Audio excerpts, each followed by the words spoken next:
What's going on? I am Nando. And I am DJ. And I am Diggins.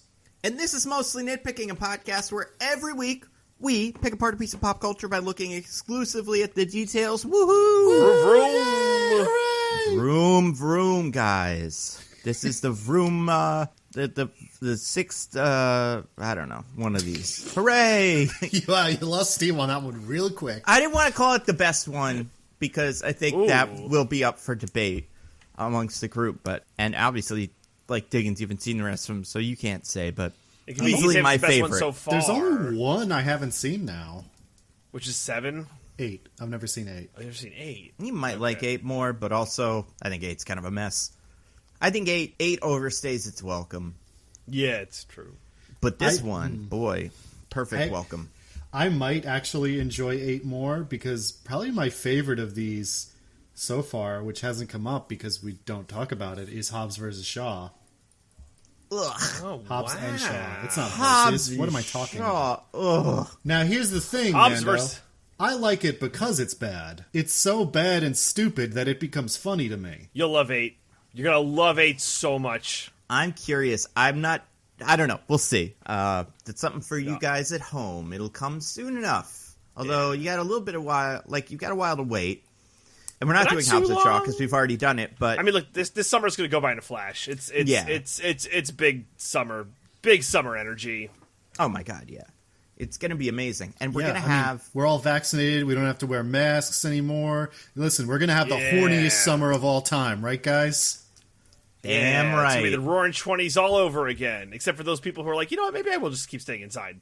I'm kind of down. So, and that's okay. Whatever makes you happy.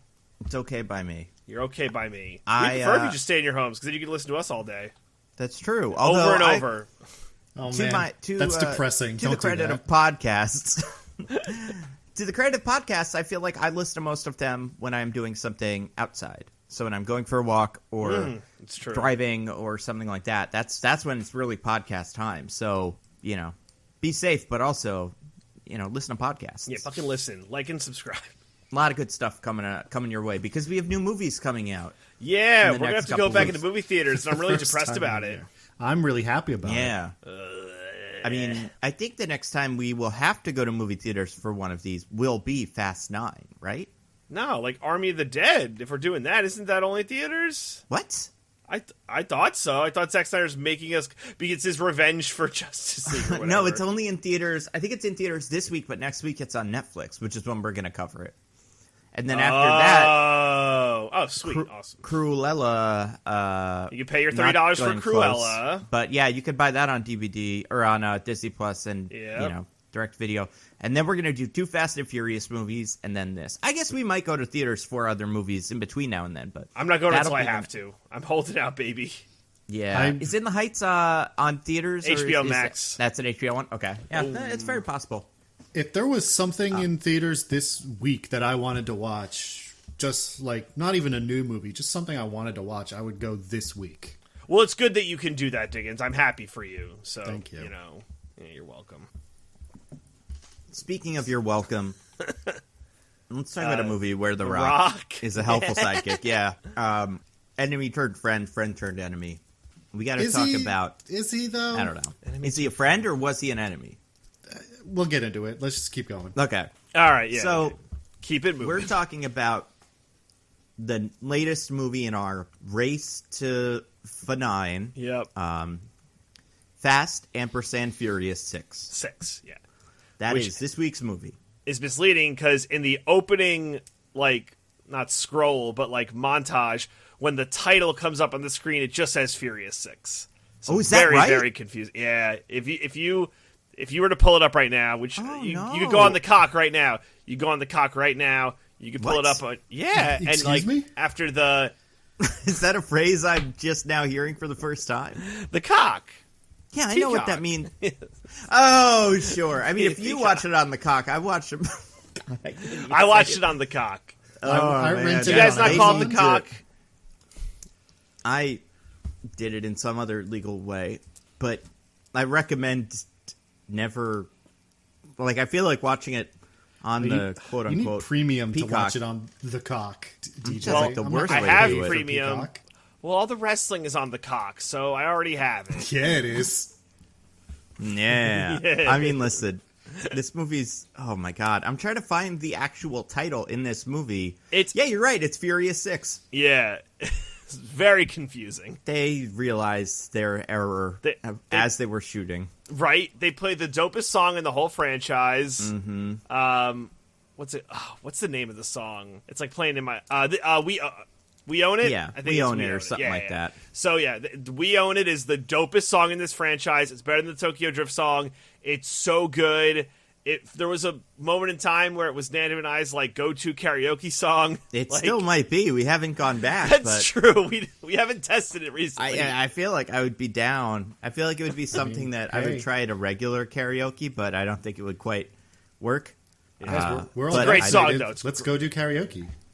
Yo. Okay. And then they have to have We Own It, though. It's very important. Most of them do, honestly. I've looked through the books. It's a popular song. Speaking of things we own, guys, it's time for one of you to own the other one. #owned in Guess the IMDb Summary, which I'm so excited to be in charge of today. I'm going to put Diggins in the ground. I'm going to just bury him. Like the Knicks are going to bury Giannis. It's a sure. You disaster. keep telling yourself that, DJ. You keep telling yourself that the Knicks are going to become anything other than a shambolic organization. You guys are not ready for the combo of Julius Randle and Nerlens Noel. You're not ready. All right. Here's what we're going to do. All right. Give my regards Just to a little Dolan, differently DJ. than I usually do. Okay. DJ, you are the newcomer, right? You've just come off being the host. Like so I'm you the go, challenger, and Diggins right. is like the champion. So Diggins, you are in the driver's seat. You can decide whether you want to go first or second.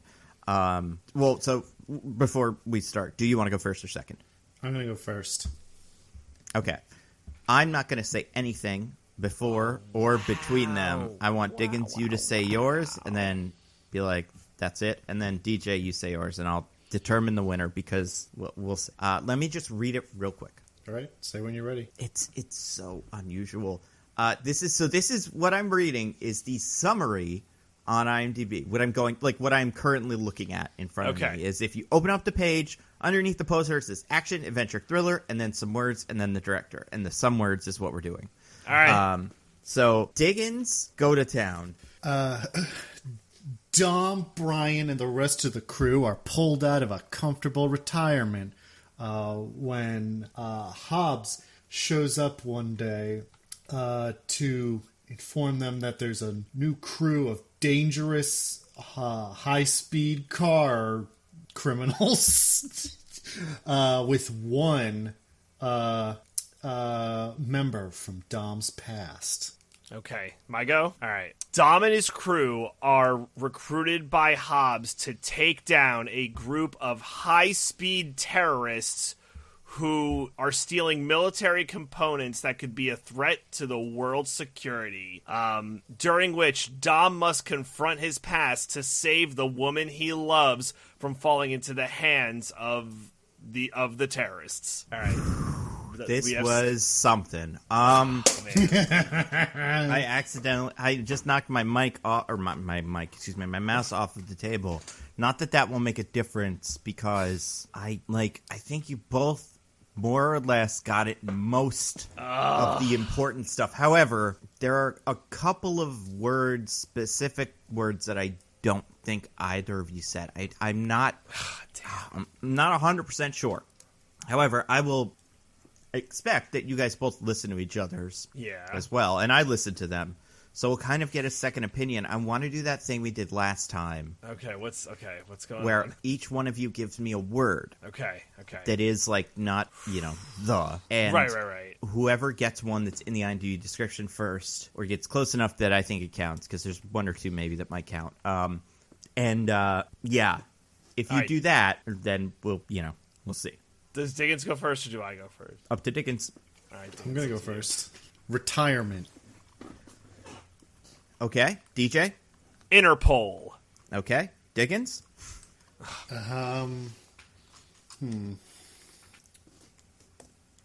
High speed. Okay. DJ? Shaw. No. Diggins? Personal. Ooh. DJ? Letty. Yep. I'll take that. That's one of them. Let's go. What'd you say, Diggins? Did you? I don't think did proper you nouns protest? should count. I mean, they don't have to necessarily in like Scrabble, but neither of you called her Letty, which I thought was interesting because we usually either use names or don't. There were some other there are other words that I think I'll tell you how this is written, and I think you will both be like, "Oh, that's weird," And I'll be like, "Oh, I'm being robbed again." I understand. Well, okay. How about this, Diggins? If you were going to get one more word, what would it be?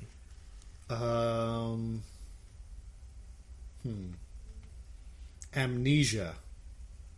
Nah, that's a good one, though. All right, here we go.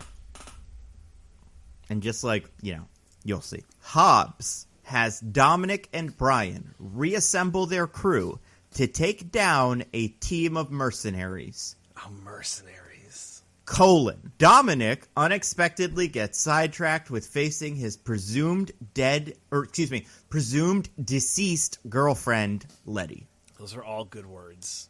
Yeah, so I was looking for mercenaries, presumed deceased. Sidetracked. Girlfriend? I don't think reassemble was in either of them. But yeah, girlfriend probably would have gotten it too. Although, like, I would understand your confusion with their relationship. I would have taken any word like girlfriend. You said like lover. paramour, yeah, or lover. I would be like, yeah, that's probably what Vin Diesel thinks they are. But no, it was so the weirdest part of it was the first sentence is pretty much the whole thing. Hobbs has Dominic and Brian reassemble their crew to take down a team of mercenaries, and then there's that other bit that's after a full colon that is Dominic unexpectedly gets sidetracked and facing his presumed dead or deceased girlfriend Letty. It's a really weird, one of the weirder ones. Yeah, like, that's a odd as fuck summary. Yeah, if I may. So, Diggins. Yeah. Well, what are your thoughts? I don't want to speak before you get to speak. Yeah, Diggins, how do you feel about this ruling? I as always accept the results with magnanimity and poise, regardless of the inherent fairness of them. So here's where I came on giving you guys both the tie. So you both had Hobbs, Dominic, the crew, the family, whatever. I did say Brian, and he didn't. Just pointing that out. I mean, that's true. Interesting. Still doesn't feel very magnanimous of you, but well, so you both had the beginning bit, which is they reassemble the crew, take down a team of something. I think Diggins, you called them like criminals. Criminals. Yeah, and DJ called them terrorists at one point. I thought that was going to be it. I'm like, terrorists, boom, let's go. But I forgot. In fairness to both of us, I think those words both describe them way, way better than mercenaries. That's absolutely, like who's completely hiring agree. these fuckers? I think the thing about DJ's that got me was the way he went about the Letty thing. If you listen to the end of his, it's very, I don't know. It has a very similar flow to the way that the real one reads. I don't know. I mean, the audience can complain, and if they complain well, or if I listen to it, I'm like, oh yeah, I was wrong. I will change my ruling. No, I think this is a fair ruling, and I appreciate that Diggins takes these losses, in stride and with grace. Oh my God. I think it's a good thing. We don't want the masses to dictate how we, run this podcast. That it would be chaos. Right. So. You can't listen to the plebes. Yeah, this is a cheertatorship, not a cheerocracy. Diggins, if it means that much to you, I suppose I could, No. I'm not DJ. saying I give DJ my seal of I'm pretty sure he won, and I will let him go first in describing the movie and his love of it or whatever. Yeah. But if over the course of the week I change my mind or I go listen to it and someone makes a really good case for it, I think Diggins may retroactively be crowned the champion because this one was very close. I might quit the podcast like if this kangaroo court, It's like a recount, Oh, I just want to see if there's any bamboo in the Stop podcast. The count. Yeah. So DJ, Fast 6 or Furious 6 or whatever the hell they think it's called, Fast and Furious 6. Maybe that's why there's a colon, is because the ampersand is in the title and they're like this one with all the punctuation. So that's in there. Fast ampersand Furious 6. DJ, what'd you think of this one? Well, I'm sure I've talked about this before, but I love this movie. I think this movie it's certainly, in my opinion, the best one. It's definitely my favorite. I love everything about this movie. It's there's no heist. We're back to street racing, and the bad guys are now the good guys, and they're taking on the big time criminals, and we're bringing back Letty, which is whatever. I don't really feel any way about that. But besides that, we're doing the best parts of the crew. We're getting rid of the dumb, handprint on butt, swimsuits nonsense. We're just getting back to kicking ass and taking names. I think this movie does a lot of things well. It's weird that the sixth movie in the franchise is for me when they really hit their stride, but it might as well be the second because 5 is kind of a mini reboot. So this is kind of like the second movie of the second part of a multi-part arc in what is Fast and Furious. But I think now is they're like, okay, we kind of understand what these movies are. We need them to be superheroes. We need them to be ridiculous, and we're just going to throw everything that makes sense out the window. They are no longer DVD thieves. They are full-on superheroes. And I think it's a great movie. I think it's better for it. So I love it. All right. Diggins, what about you? Where do you fall on Fast ampersand Furious 6? I think Fast ampersand Furious 6, to me, was just this gigantic pile of wasted potential. Ouch. I feel like everything this movie does, it does in the least interesting, most ham-fisted way possible. So even though there are concepts in there that feel like they could be really fun, they're mostly not. I think they're really figuring out who Roman is in these movies, and I like that. And also, towards the end, Vin Diesel does a really stupid thing that I think is fun and funny, and I'm for that version of this franchise, but for the most part it's not that. It's just not very interesting. Wow, indeed. Also, Owen Shaw is even worse than Reyes. Yeah, it's fair. Not even close. Are you kidding? No. Owen Shaw is great. Reyes is boring and is nothing, but I understand who he is, his place in the universe, why he is the villain. It all fits together. Owen Shaw is boring, and also, I don't have any fucking clue who he's supposed to be. Why is he, like, race around vroom vroom criminal man, but also the secret mastermind behind all the world's crime, and with everyone is in his pocket? What? These two things don't make sense. They don't work together. It's just, he doesn't work, and he's boring. Unbelievable. If I could rank you lower, Diggins, you lost points on the IMDb summary just now by being so wrong. Shit. Because DJ's right, this is the best movie in the franchise. It is by far my favorite. I think there's things in the other ones that I like, but I think this movie is right in the sweet spot between being a very simple kind of, very, very simple, I guess, in terms of, like, they're not, like, simple isn't the right word, but the lore hasn't gotten so complicated that it's too confusing. You have to remember who met who one time and whose brother was this and whatever. There's mostly, you can just start with this and go, also one of their girlfriends has amnesia. But beyond that, I just think, like, the stunts in this are so much fun. All the action scenes are so imaginative and well thought out, and just, like, man, it's a joy to watch. This is the last time that The Rock and Vin Diesel really have any fun on screen together, so that's nice. Before they have their big beef. And just, like, the movie kind of, like, starts pulling them in different directions. Although, I would say 7 has, like, a fair amount of him, but I also feel like The Rock's character softens a lot over the course of a couple of these. I think you can make the case maybe that The Rock has some pretty solid moments in the end of 7. I think that's fair. But I think this movie, just the crew has the best chemistry. This is everybody we like together. Like, some characters are going to die in this movie and in the post-credits scene and in the next movie and stuff. So this is the Avengers Endgame of this movie by accident, which is great. And yeah, I think there's so much about this movie that is super memorable. I completely disagree with Diggins. I like Owen Shaw, whichever one his name is. Owen. He's Owen, right? What's his brother's name? Deckard? Deckard. Yeah. Oh, I like Owen Shaw enough, and yeah, this movie rules. Oh, yeah. So there you go. The end. Right, I was like, I don't know. I mean, I'm the only one who's right about the movie. I understand. Yeah, it's adorable that you think that, because here's the thing about this movie. I think this movie, there's so much fun stuff happening in this movie. There's one fun thing in this movie.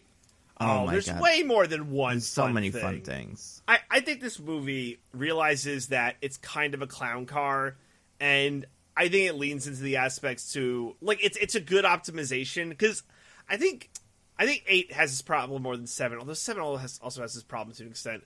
When you do the Michael Bay pew pew boom boom, like, extreme shit way too much, it's like, what am I watching? But here it has, like, a really nice balance of, like, you know, scene composition and, like, action scenes that are just, like, hand-to-hand combat fight scenes with a little bit of running, before they're all just, like, full-on Superman. Like, I think this movie strikes the exact perfect tone. It's really well paced. The soundtrack's good. Has the right amount of racing. It starts off with, like, a big race, pretty much. You get, like, The Rock beats up fake Dominic Toretto in a interrogation room. By the way, this movie steals a lot from other movies. It steals that kind of from Batman. It steals the handshake bit from Ocean's 11. Yeah, Batman wishes he threw the Joker through into the ceiling of that fucking Gotham PD building or whatever. Yeah, so as DJ says, this movie starts with a scene of going like, yeah, police brutality, we love it. Yeah, but these guys are bad, so it's okay. Yeah, dude, you gonna go in there and stop him? I mean, to be fair, this movie does not start with the police brutality. It starts with one of my favorite things in movies that we really need to get back to. Credits that are the flashbacks to the old movies. Yes. I love it. Yes. Amazing Spider-Man 2 and this, the only 2 times it's ever been done. It's great.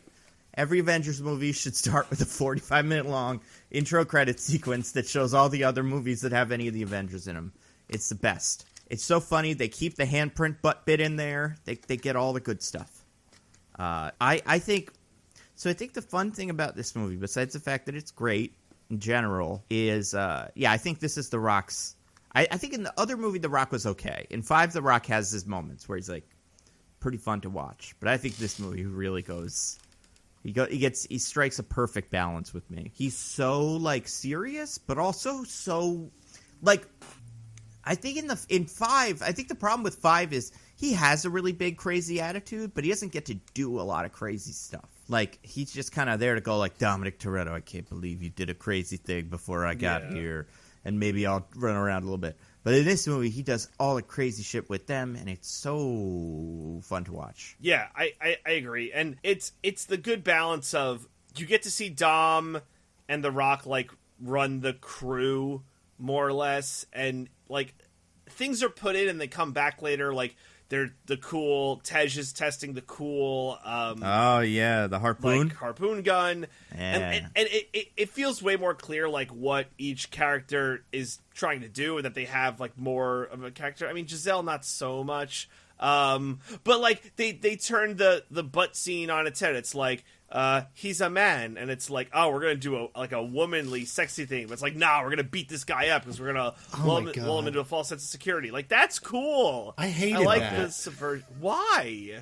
Because it made no sense. He's a man, which means he's susceptible to being beat up. What? No, they lulled him into a false sense of security. They tried to do sexy girl to him, but it down. Didn't work. Yeah. So I think it's more that they did their usual shtick, but he was not as, disagreeable, or he was more disagreeable than usual. I mean, sure. But I do think that they did a lot of this movie also, like you were saying, though, plays with some of the tropes of the other movies in ways that are fun. Like in that with She's a Man speech, it has there's a little bit of awareness where Han or whoever is like, she does this all the time. That's kind of her thing here. Like, there are like a lot of like tongue-in-cheek moments like that I think it gets a little much in 7 when what's-his-name shows up. Kurt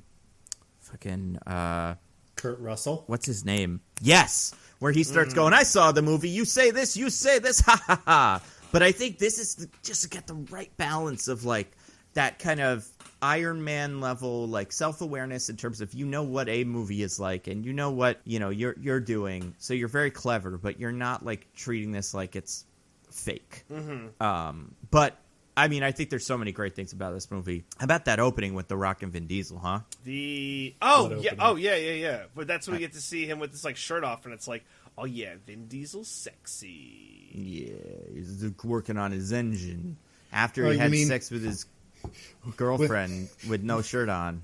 When they're in famous non-extradition country Spain. Yeah. Matt Gaetz. Don't go to Spain. I know you've watched all the Fast and Furious movies, but they can get you there. That's not advice necessarily. It probably wouldn't be wanted in Spain also. You're probably not that popular of a guy there, let's be honest. I looked this up so I could be sure I wasn't speaking wrong. You will not be extradited from Spain if what you did is not a crime in Spain or if it carries a penalty of less than a year. But I don't think either of those things apply to Grand Theft Auto and murdering a bunch of people with a safe. Yeah. Yeah, it's probably super illegal. I mean, all the crimes of like what he did to just evading capture, I feel like those count as crimes that would probably get you in big trouble, which he mostly does. Beating up a cop to near death, that's probably in there. Yeah. But he did it for the right reasons, because of family. So he's in Spain. He's got a fancy, nice little Spanish apartment, or not apartment, like house, whole big house. Villa. I'd call it Villa, that's the word I was looking for. Yeah, I knew there was a word there. And he's working on his engine just outside. It's on a table, catching the breeze after a sesh with what's her name? Yeah, Elena. Just like he couldn't just walk out of a house, into outside. We had to know that he walked out of a bed with a naked lady in it. Yep. Otherwise, why would we care what he's doing? Come on, Nando. If we don't know that Vin Diesel's out here having sex with hot chicks, how are we supposed to think he's cool? And a totally sexual being, like 100%. Yeah, He's exactly. a sexual being. Vin That's Diesel what the engine's definitely for. has sex with people. How dare you suggest otherwise? I mean, he's definitely, he has an energy in this scene with The Rock that is, I don't want to say it's like, it's just there's a lot of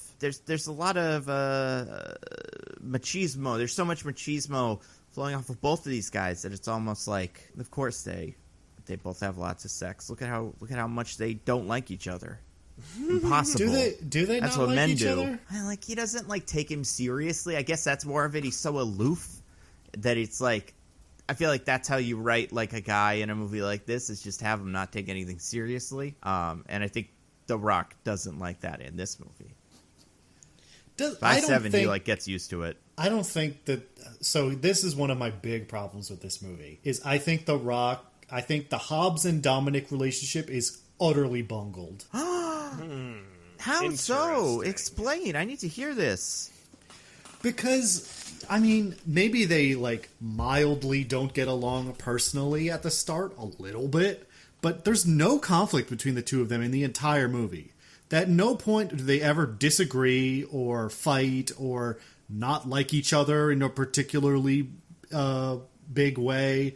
They're completely chummy and fine for the entire movie. The whole movie is supposed to be like, now the criminals are the good guys, and like the friction of like, Hobbs has got to work with the team to catch this guy. But there is no friction. They completely get along. There's zero issue. He brings them in right away with no reservations. He's not like, this is my only shot. He's just like, well, I got to get these guys, they're the ones who can do it, so it's just how it is. They are the only ones who could do it. They're the only crew in the world who could take down these terrorists. Right, but he has no problem with that. He doesn't seem to care that these are the guys he supposedly hates and has been hunting for however long.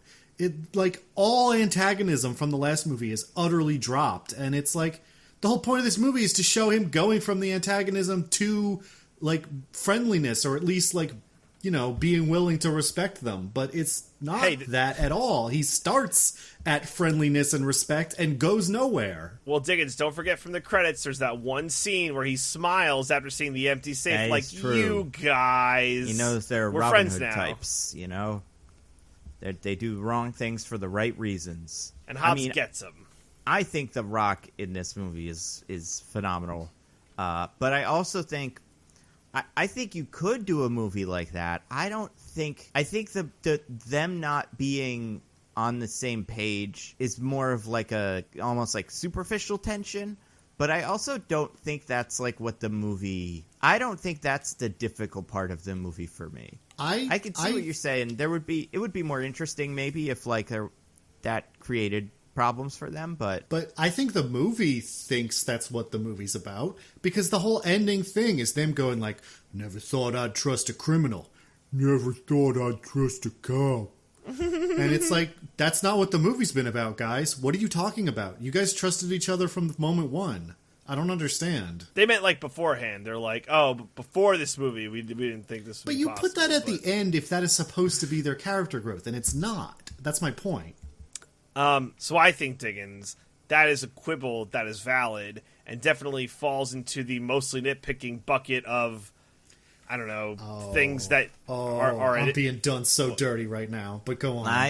Whoa! How so? I agree that line probably belongs in movie 5, but also, it's where they have to say that, I guess. I do not like to think that you're being done dirty, Diggins. What is the dirty deed that is being done to you? I don't think it's a quibble. I think that's a fundamental problem with this movie. Oh, wow. Really? Wow.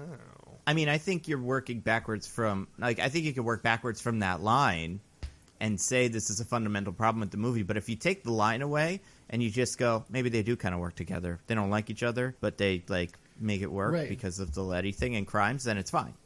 But my point about the line is just to show that that's what the movie thinks it's about. But the larger point here is that seems like what the arc should be, and it's not there, and there's no other arc to replace it. There's nothing going on with the characters in this movie.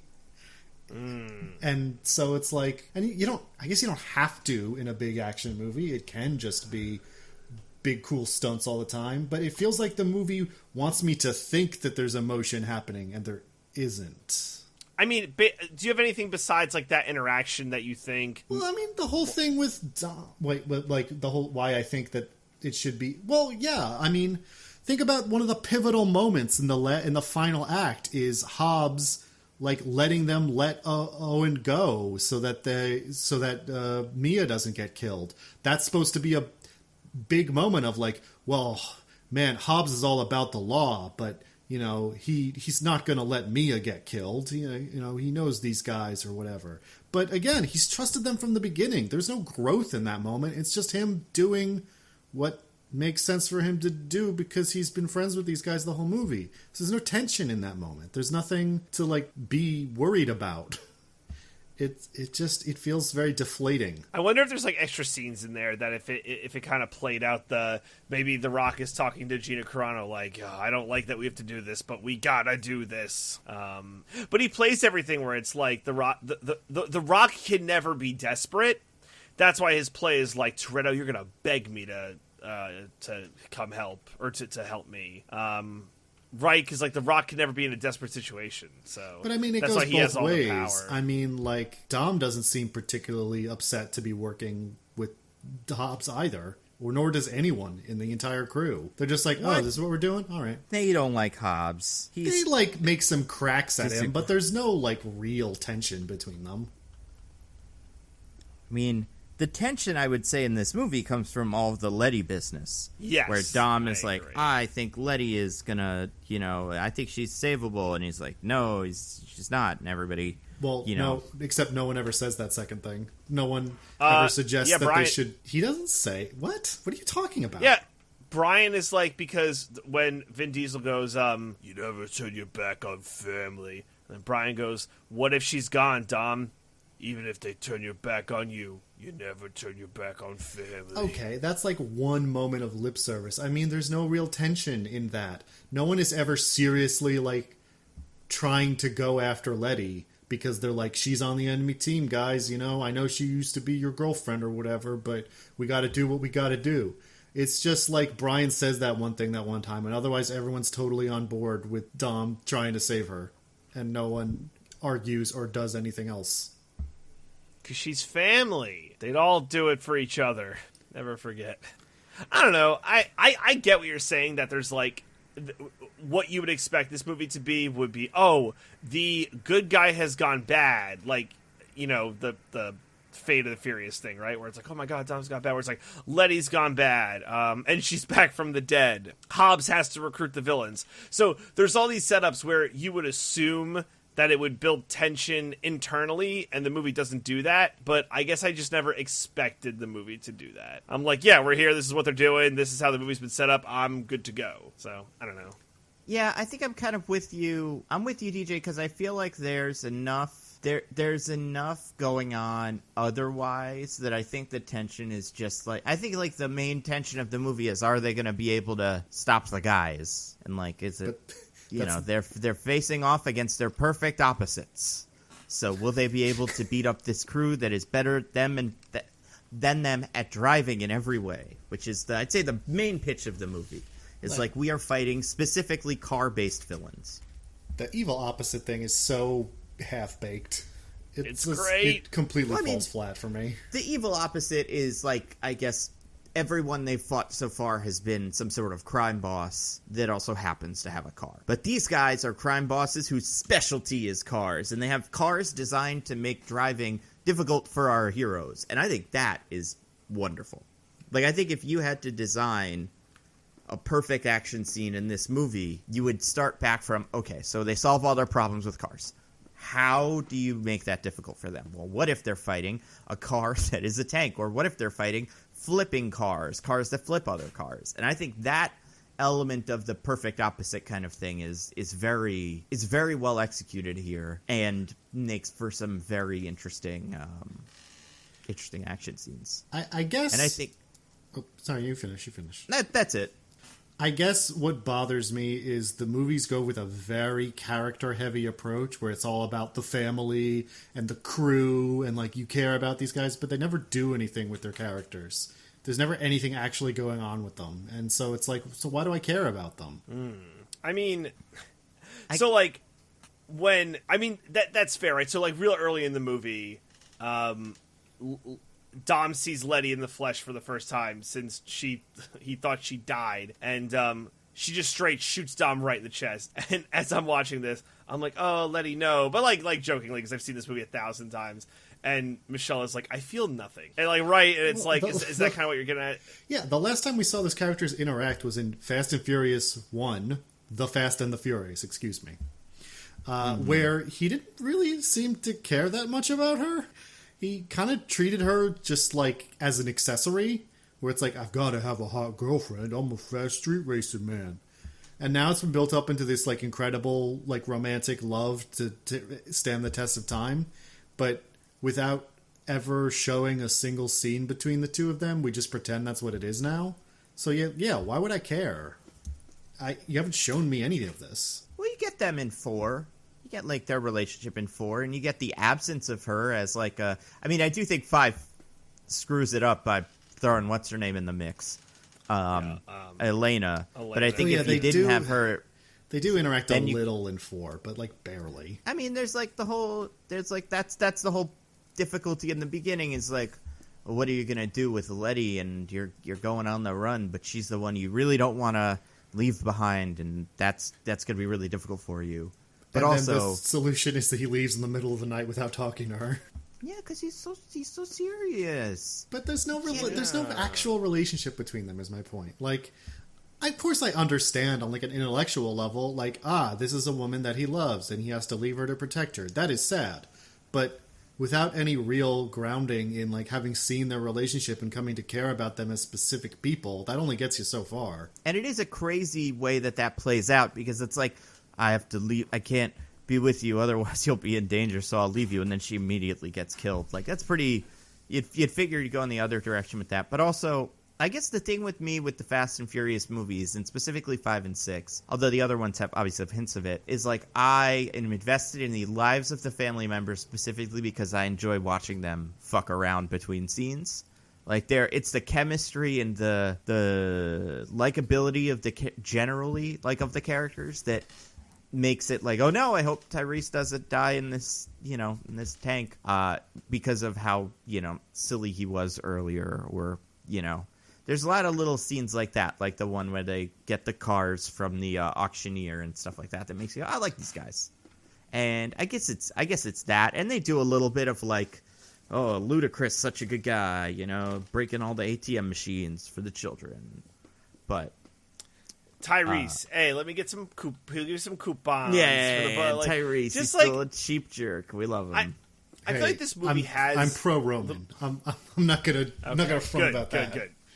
You're sensible. That's why. Mm-hmm. But I feel like this movie is just filled with so many little moments, and I think this movie asks the question: can you make a movie by stitching together little dialogue moments and cool racing scenes and action scenes into a movie? And I think the answer is yes. And this.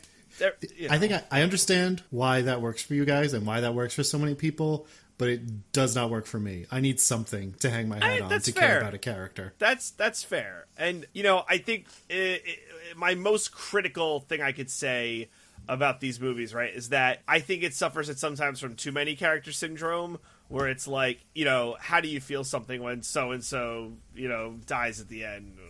Spoiler if you haven't seen it.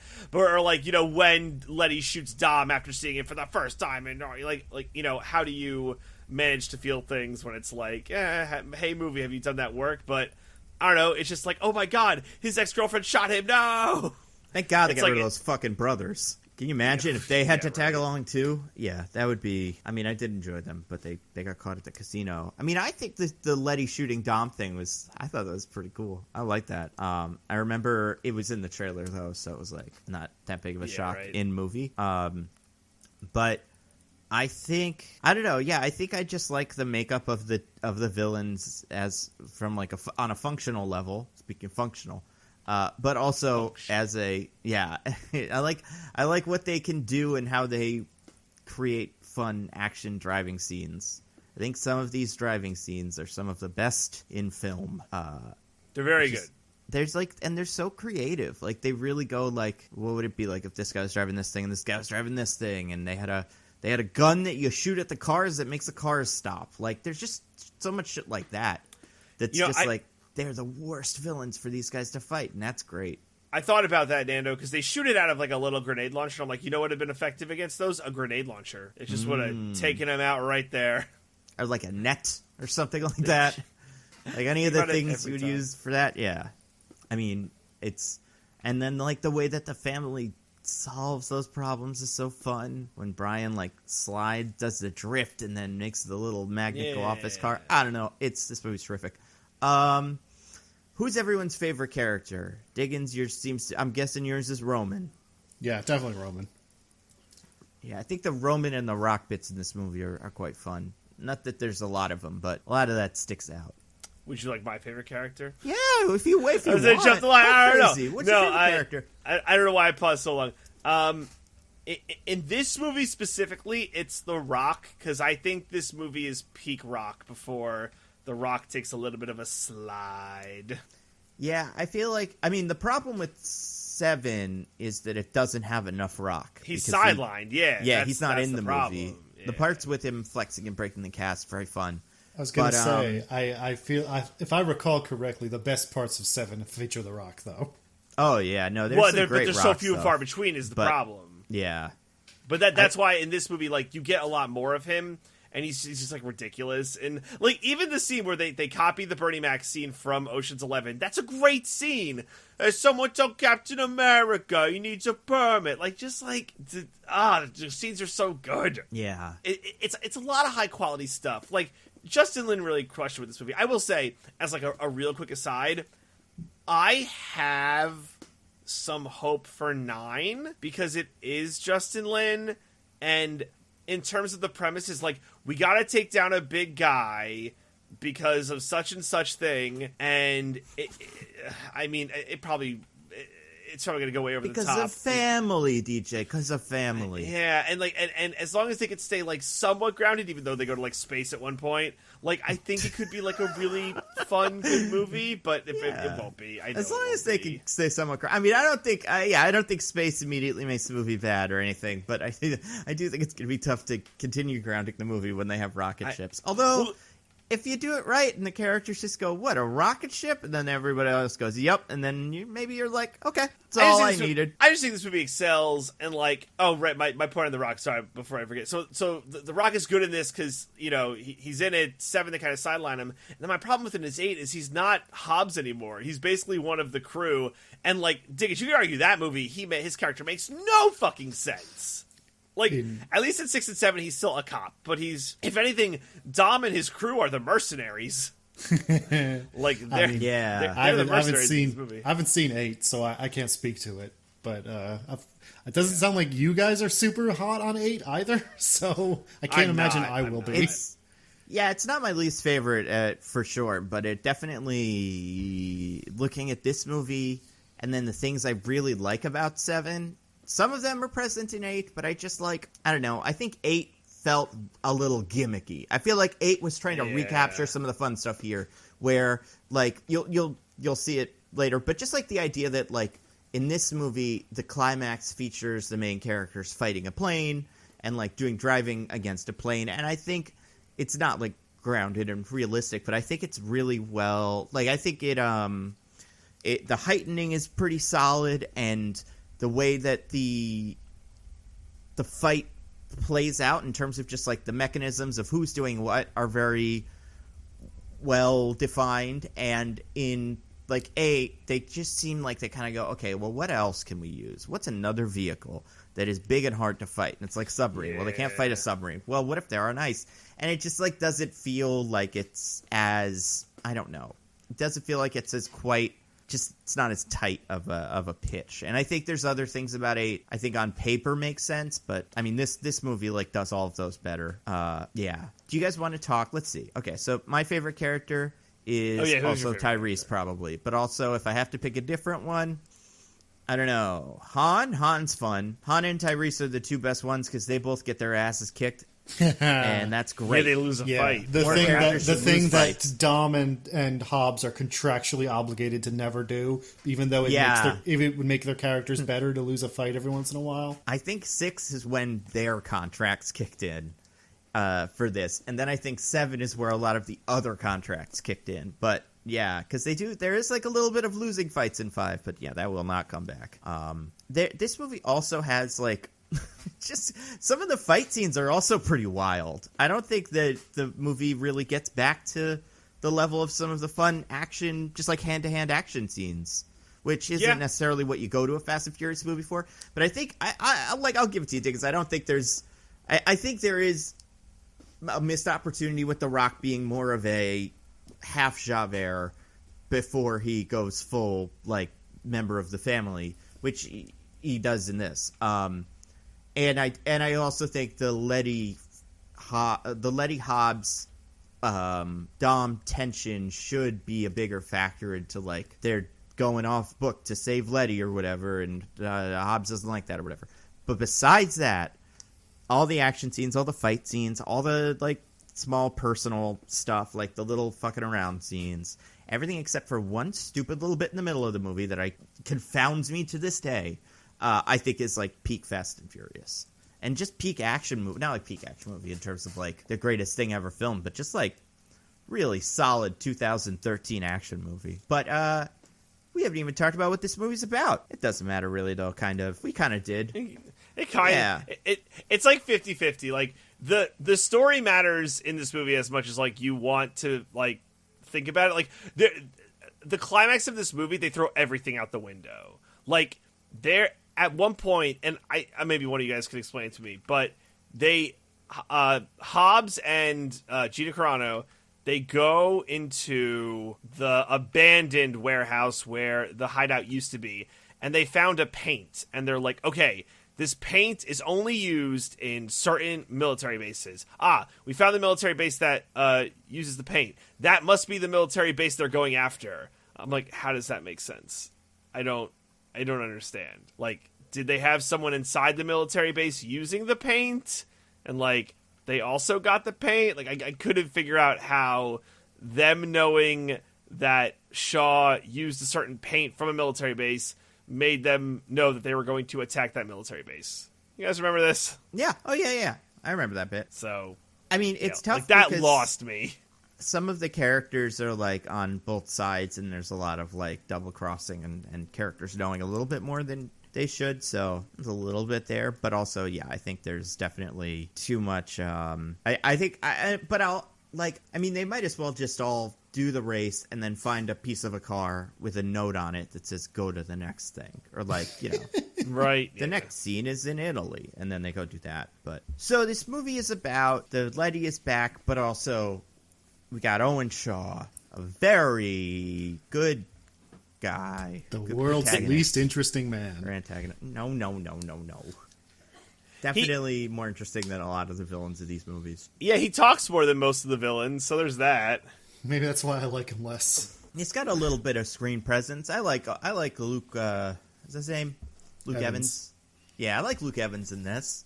I like his little speeches that he gives about family and machines and stuff. Those work way better than any of the Braga shit in the other ones.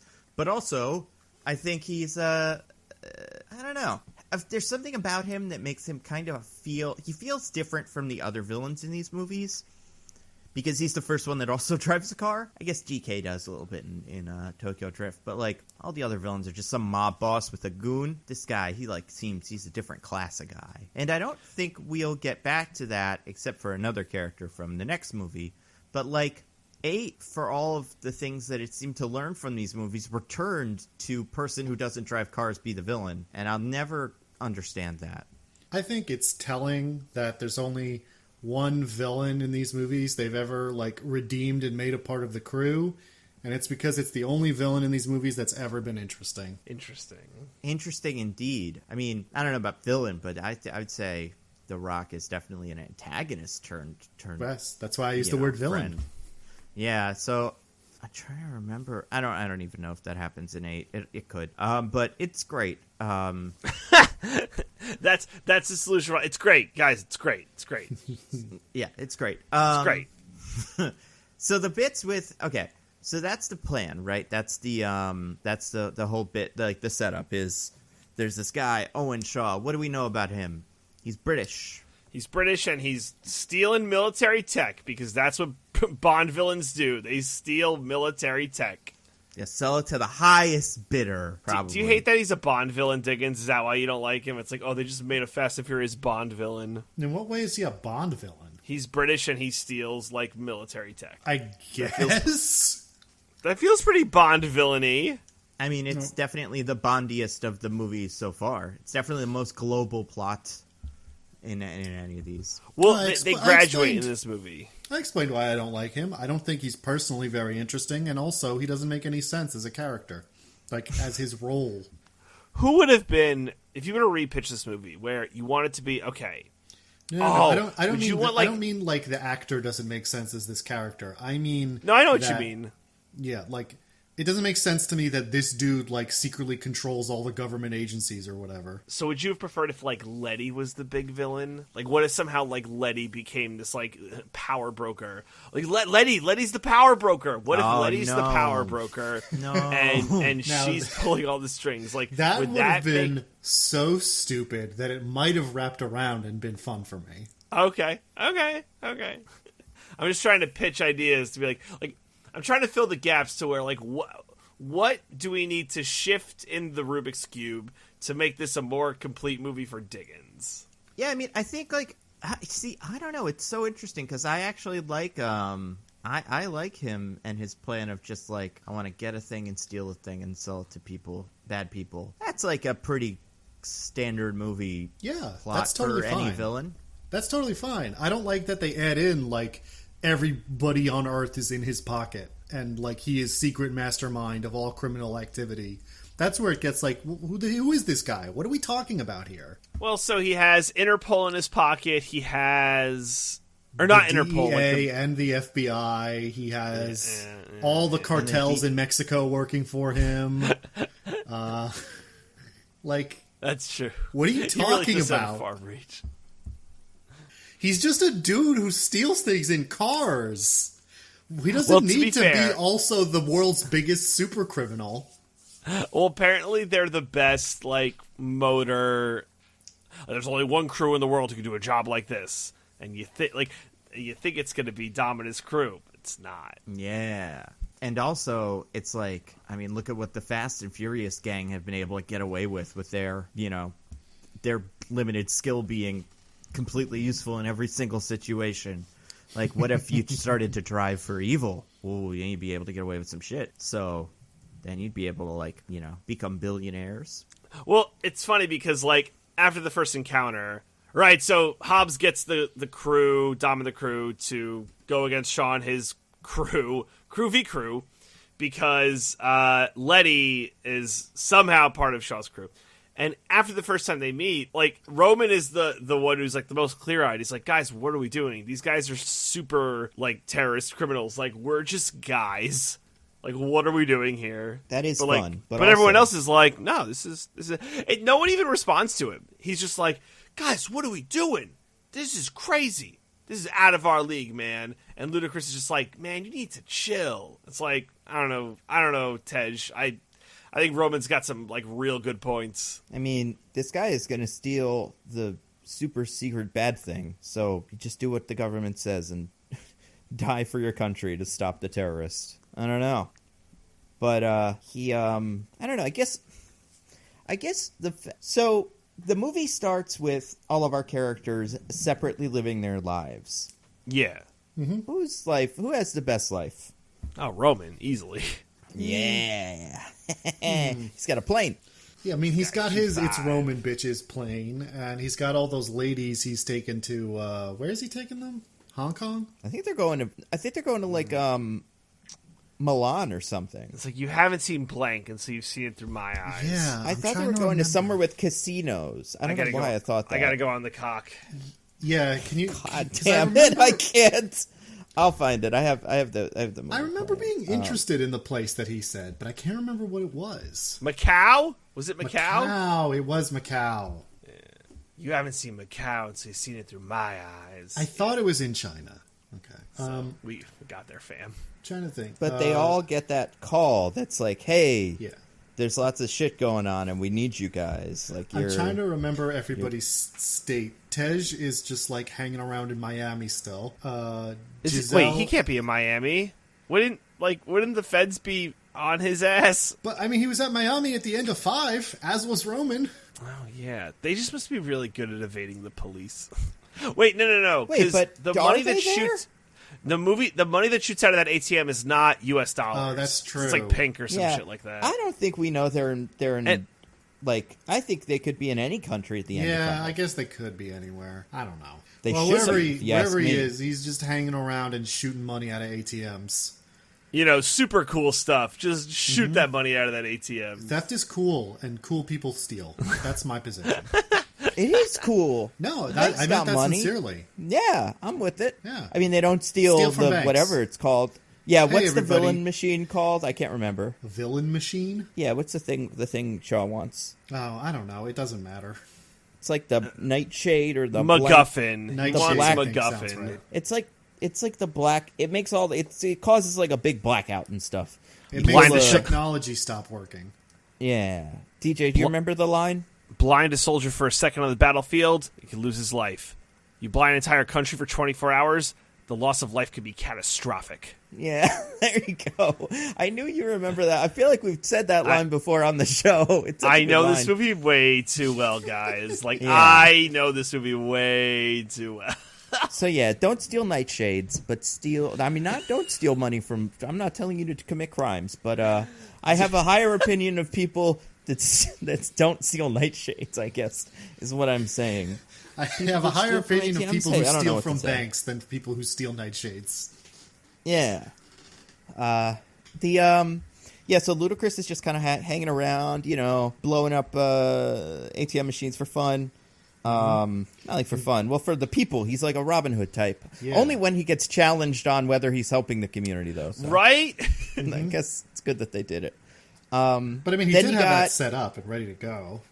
You would assume, right? Yeah. They just got really lucky. I mean, is it like just a button he presses on his phone that's like explode ATM? Or is it like a explosive that he put there earlier?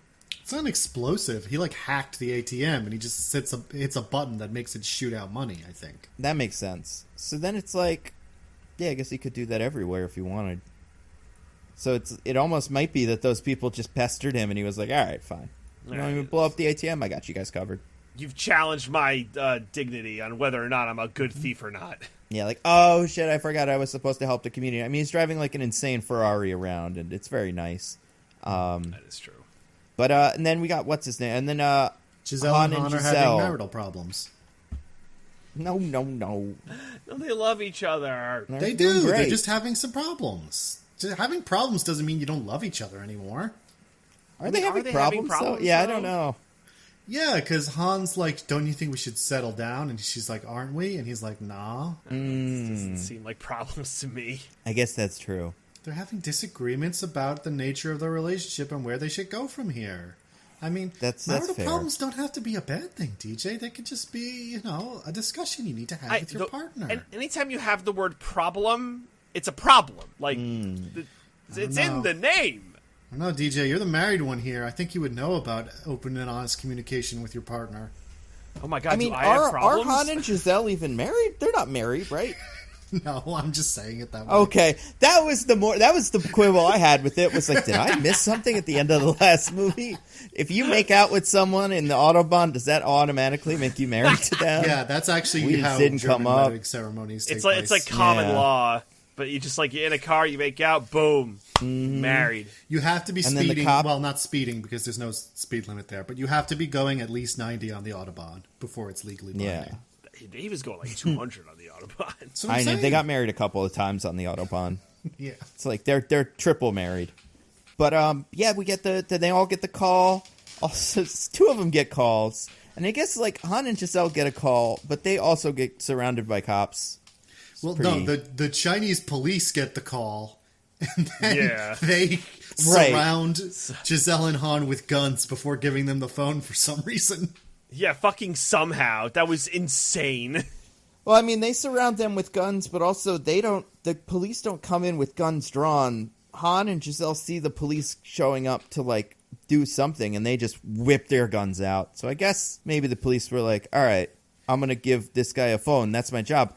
And then the rest of them are like, I would love to come see that guy. He seems really cool and nice. And I hear his girlfriend / German Autobahn wife is very, very pretty. And then they're like, yeah, that sounds like a great trip for everyone in the police station to take. And they all go, and then he pulls the gun, and they're all like, oh my God, there's only one thing I can do as an officer of the law. I guess the question is, do Han and Giselle not have phones, or does Dom not have their number? I mean, maybe they're the only one that's actually off the grid. Everybody else thinks they're off the grid, but it's like, nah, you're super on the grid. No one who has a cell phone is insanely on the grid.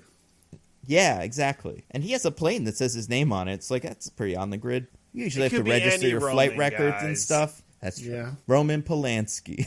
Roman Sionis. Those are the only other two I know. It's either the Black Mask or... It's not a fortuitous first name. Yeah, it really isn't. But okay, so then, so Dom comes, gets Brian, who is now with child, little baby Brian. Mm-hmm. Gives him a American muscle car. Yeah. You gotta have that, you can't have an import. Yeah, you drive a car. And then they decide to go do stuff and go do a Fast and Furious, and they all hang out, and it's great. It's very fun. The dynamic is fun. The Rock hates all of them, kind of, but he more hates them like a teacher would hate students, I guess. When one of them speaks out of turn, he's like, "This is annoying," but he doesn't have anything against them. There's one thing that he does here that I think is just one little tweak away from being hilarious. Really? Which thing is that? Well, he keeps getting annoyed that Roman keeps asking about buying snacks from the vending machine to Han and not really paying attention. Mm-hmm.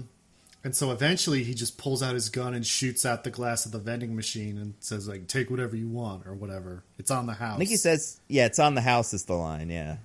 And it would have been really, really funny if he missed just a little bit and shot Tyrese in the head. And then he was like, oh my God, I was trying to shoot the vending machine. Oh, Oh, wow, guys, this is not what it looks like.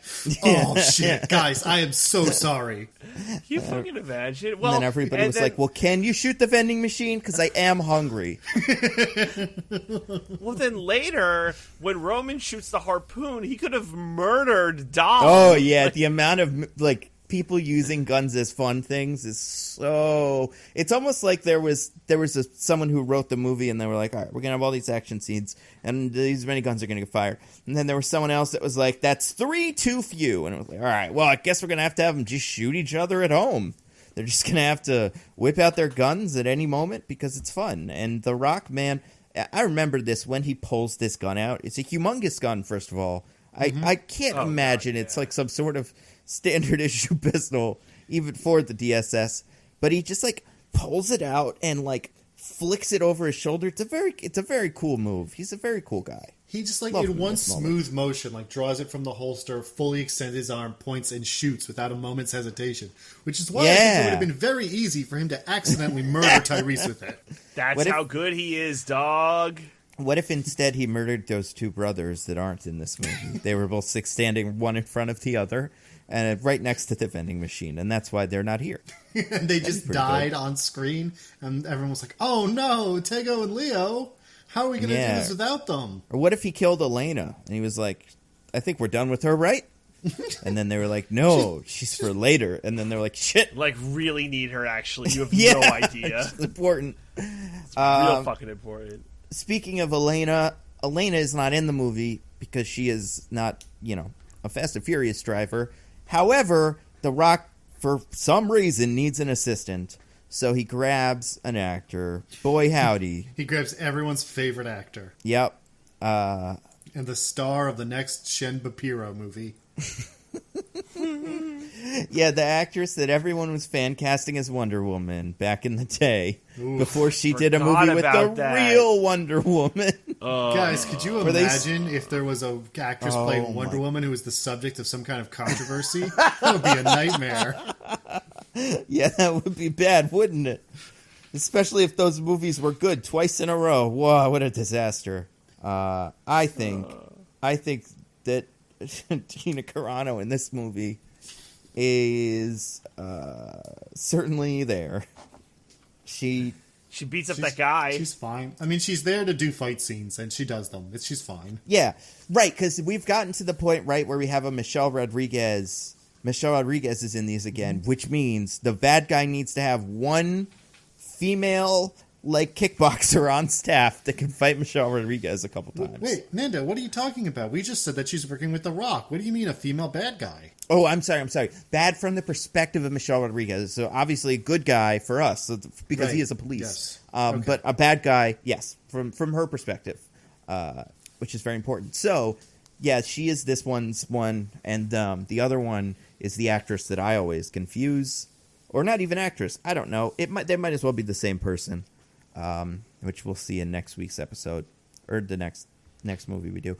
Okay, so they assembled the crew for a heist because somebody is flipping cars around. There's cars in buildings, and it's like, that's too big for a car. How'd that land up in the middle of the building? How did that get there? Yeah, how could it have gotten there? There's only one crew knows how to do cool stuff like that. And most of them are it's busy, up to no good, or just messing around. So then they go, and we gotta find Owen Shaw, and he's a bad guy, and whatever. He's really tough and dangerous. And that pretty much leads us into the first action scene, which is a bunch of stuff. The first one, the first thing from this action scene is the cars that are ramps, the ramp cars. Love the ramp cars. They're right out of the video game. The BattleBots flip cars. Yes! Yeah, it's so much fun. And this is, I mean, obviously, I love this, but I think this is part of where this movie really shines, is besides these characters just constantly having nothing but spike strips on them, these are the worst people that you could meet if you were the family. Oh my God. And Owen Shaw has one of these flippy cars, and then there's another person who has one just blonde, and that's her whole thing. And then she could fight Gina Carano, but not Gina Carano, excuse me. Well, yeah, she could fight Gina Carano, but she doesn't. Didn't really see too much of that character in this movie. Yeah, she doesn't really do much. Henchwoman, yeah. But she gets to drive a flippy car, so you got to assume she's pretty important. I assume that makes her like second in command, but maybe that's not the case. I think my favorite thing about the flippy cars, besides the fact that they do flips, is that they drive differently than the rest of the cars. Yeah. They're very low to the ground, and there's a lot of like flicking and fast kind of swift movements with them that I really enjoy. There's a great scene after the first time they face them when they're just talking nonsense like automobile language. It's like custom switches in there. You hear how that switches? Yeah, low, so to the ground. They're just love like that. custom double engine. You wouldn't believe. They're little like, monks of cars though. They know it all. They can hear a car and they're like, that's a ramp with a bunch of switches in it. You probably need a harpoon gun to stop it. So that's part of the fight scene. I guess there's like 3 scenes going on. So there's that bit.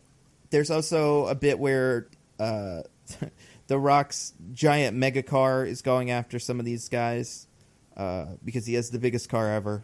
It's pretty fun. Yeah. That part's not that great. But then you have the gun that fires little hockey pucks that also make the cars go, stop. Should just be a grenade launcher. It should just be a grenade launcher. What is it that they're getting at with that? DJ and Nando, if you didn't have the little hockey puck that can attach to literally any part of a car, access its computer chips, and make it stop somehow, then there would be no excuse to have the antique muscle cars in the second half of the movie. That's good. That's true. Then they should break out the grenade launchers, because that's the perfect thing against. Yeah. Oh, no. Antique muscle cars are weak to grenade launchers. Everyone knows that. If only our cars had computer chips, these grenade launchers would do nothing. That'd be really funny if the first scene, the first time they played that scene, it was the computer chip sticky thingies, and Ludacris is like, "What is that? A hockey puck?" Or not Ludacris, excuse me. That's a Tyrese line. Ludacris has my other favorite line, but so then we go to do that scene again later. And Tyrese is like, "What is that? A grenade launcher?" And then he explodes. It's so sweet. Yeah. Oh no! Like everybody's like, "You can't just say things like that, Tyrese. You gotta avoid the grenade launcher." And then Michelle Rodriguez shoots the Vin Diesel because she loves it so much. But does she? Ooh, this is complicated. But she only shoots him in the shoulder, and he recovers instantly, like you would if you were shot in the shoulder. Well, I mean, I'm not nearly as muscular as The Rock. Yeah, like it's like wearing a bulletproof vest. Like, yeah, I'm a lowly just man. the sheer amount of muscle you have to get through to hit his vitals. Exactly. I do think this movie is was written by Vin Diesel, or at least commissioned by Vin Diesel, to try to trick people into thinking he can't be killed.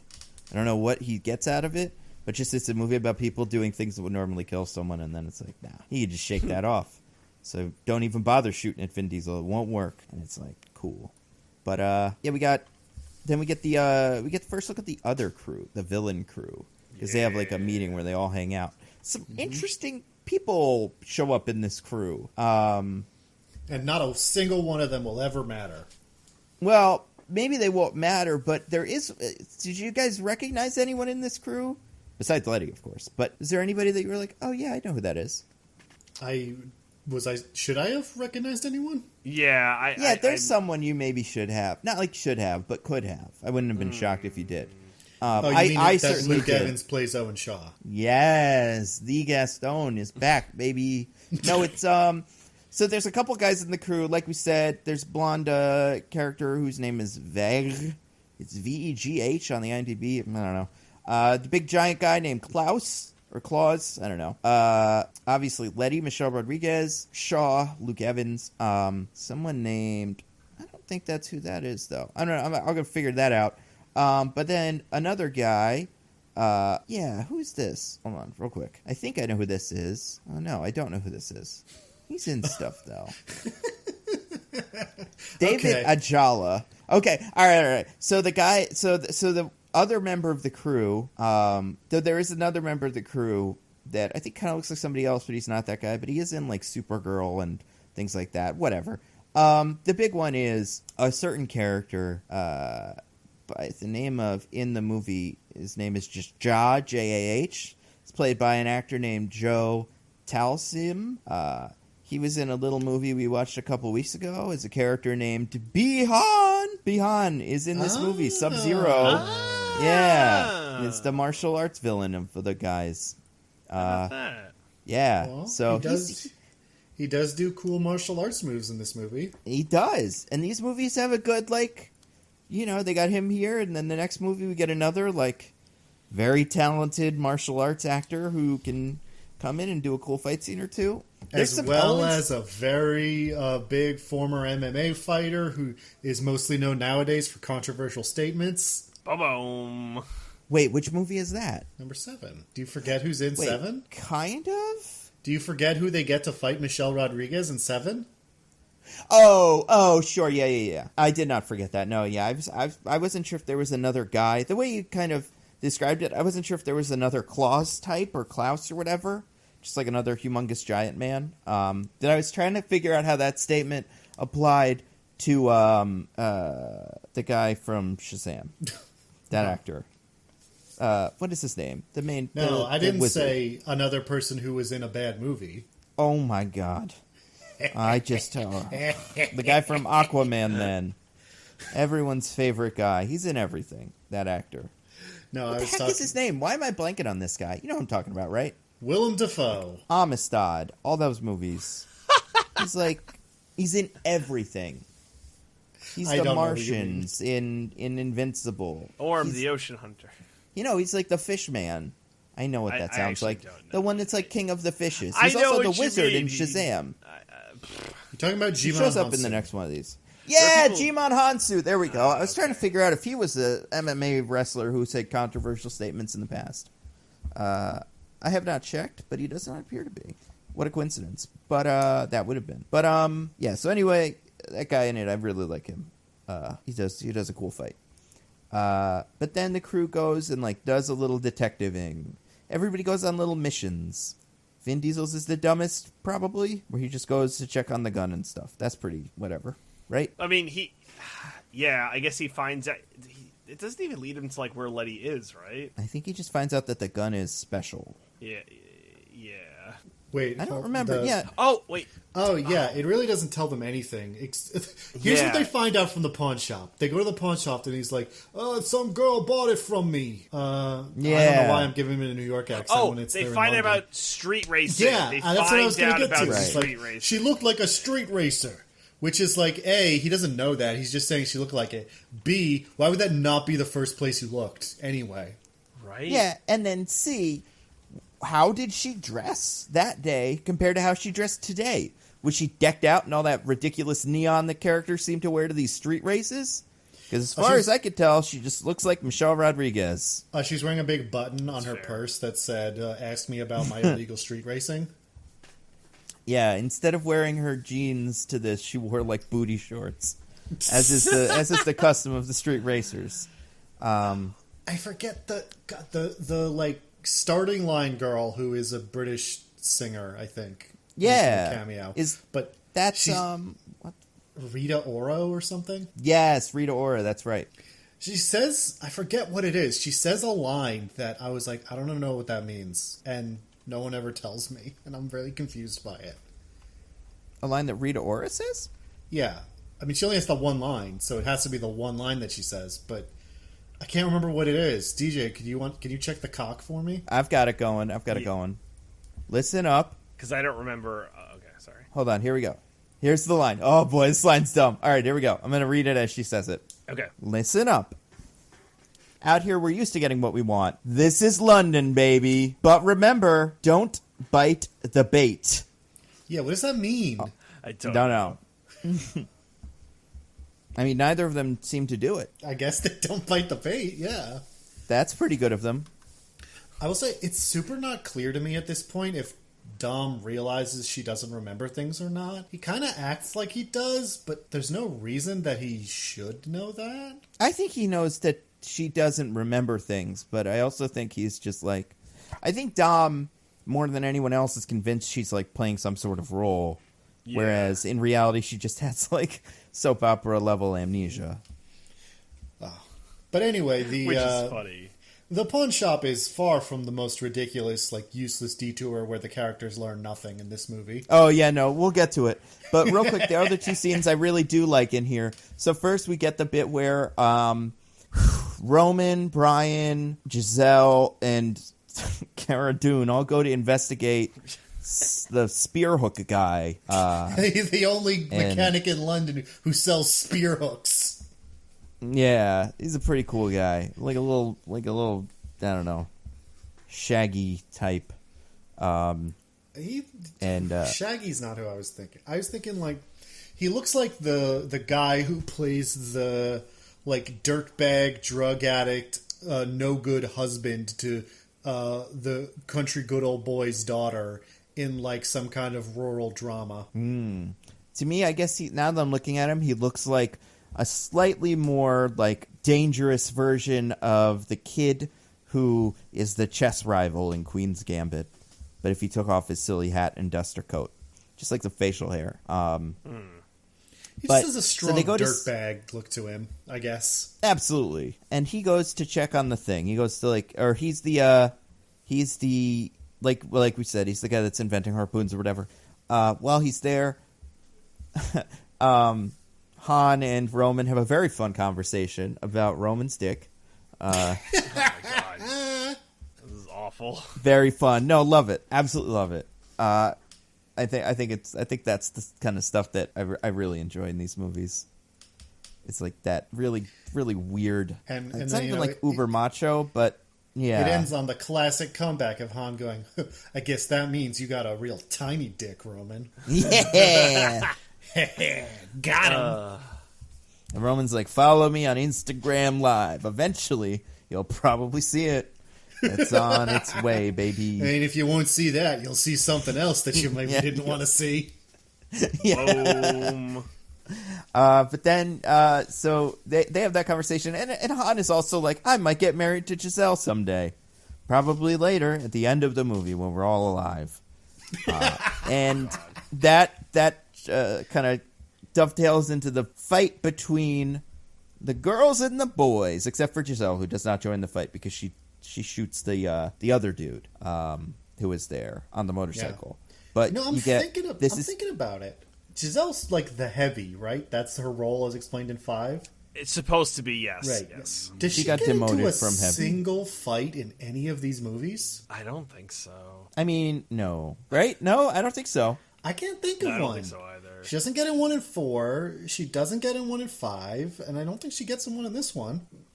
I mean, like, the end is not a fight necessarily, but it's like a fight-ish kind of thing. Yeah. It's the most action she's really involved in. Yeah. I mean, she does some action stuff, I guess, but I'm talking about, like, a fight. Like, she beats a person up. Well, that's why they don't have her in them, because she would kill all the villains. Because she's the heavy. Obviously, right. You want to keep some tension.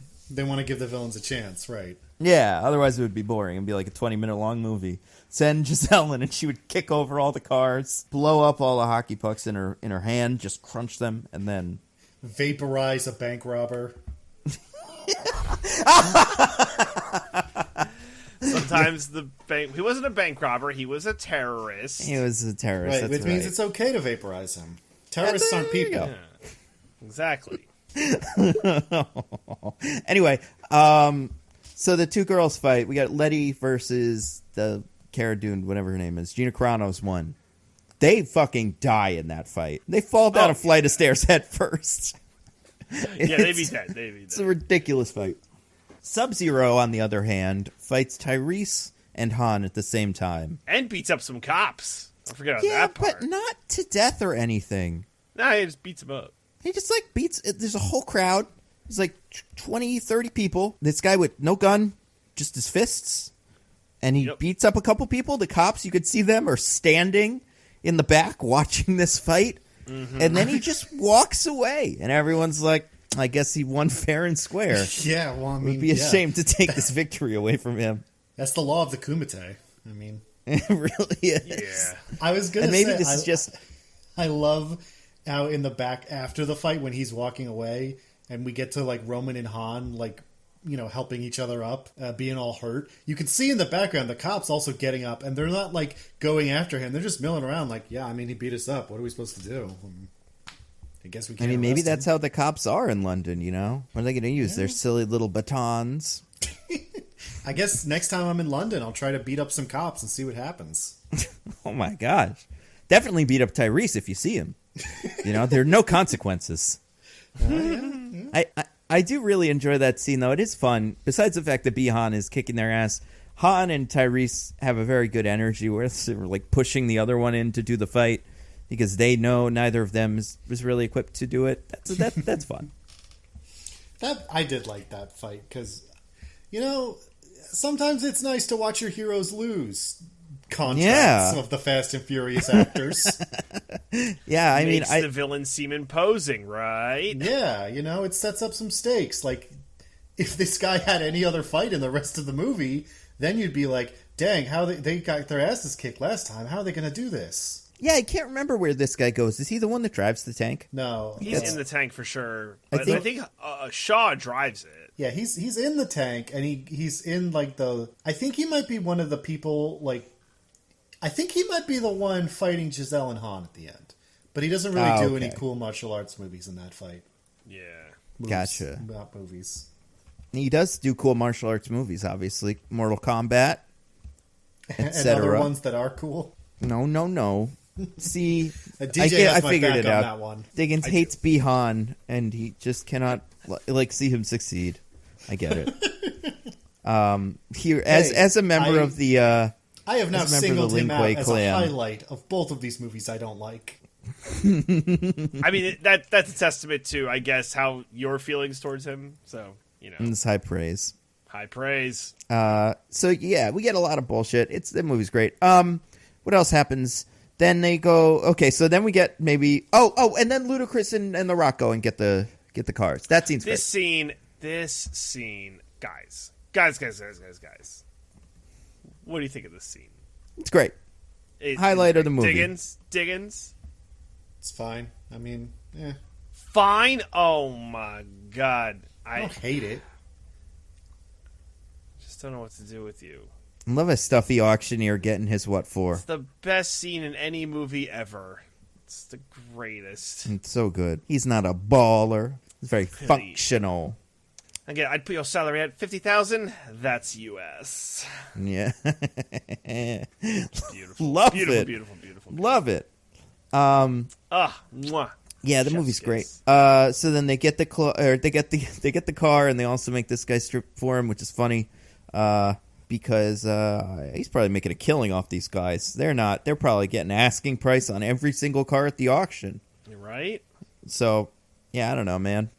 Doing okay. He's got very fancy underwear on. Lucky for him, he wore the good boxers. Man. Yeah, lucky he didn't put his thong on or something like that. Exactly. Awkward as fuck. I did really enjoy The Rock's acting in that part of the scene where he's kind of very polite about it. It was I don't know. It did enhance the effect for me. The Rock is very funny in this movie.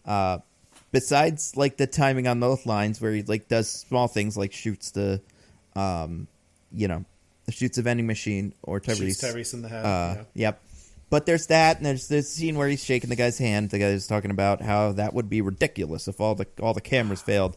And that's the Ocean's 11 Bernie Mac scene.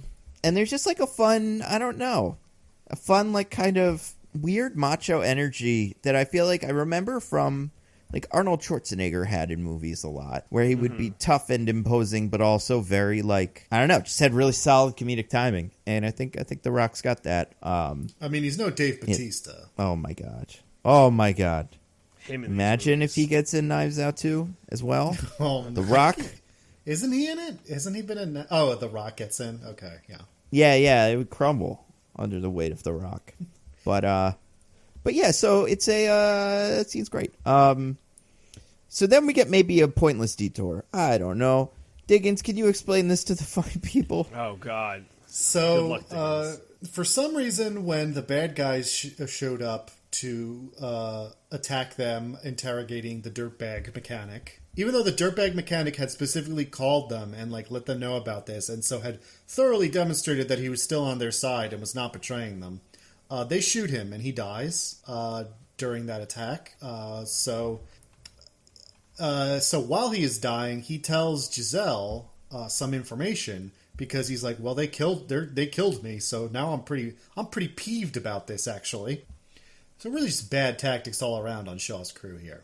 But regardless, he lets them know that Braga, the villain from Fast and Furious, is someone who worked for Shaw at one point.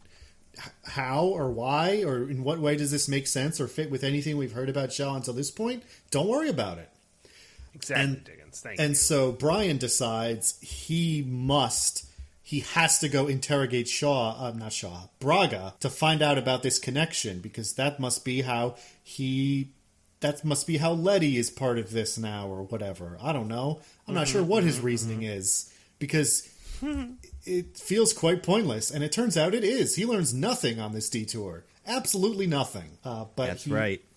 He calls up, of all his old FBI buddies, he called up the one who hates him to help him with this for some reason. He broke his nose in 4. Brian broke his nose in 4. Yeah, so I'm sure he had other friends in the FBI, like that woman who existed only to do Google searches for him. He could have called her.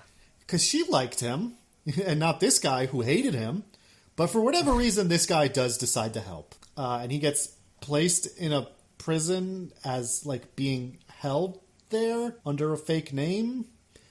Yeah, careful. They'll run your prints in the morning. Yeah, but also 24 hours later, I can just take you out and put you back on the plane that you got here in, and no one will be like, why did you put him in here for 24 hours, take him out, and then send him back to the same place he came from? Hey, don't worry about it. Do I tell you how to do your job, fatso? Hey. Wow. Hey. Look at me. That's hurtful, Look at me when I talk to you. I don't tell you how to do your job. You don't tell me how to do mine. I'm going to take this prisoner and bring him somewhere else. You know I'm sensitive about my weight. I know he broke my nose, and then I stabbed one of the inmates while in solitary. Shut up, I'm taking him out. That's how it went down, Diggins. Okay. But, so basically Braga comes to his cell and is like, you're here, Brian O'Connor. I'm mad at you because you put me in prison.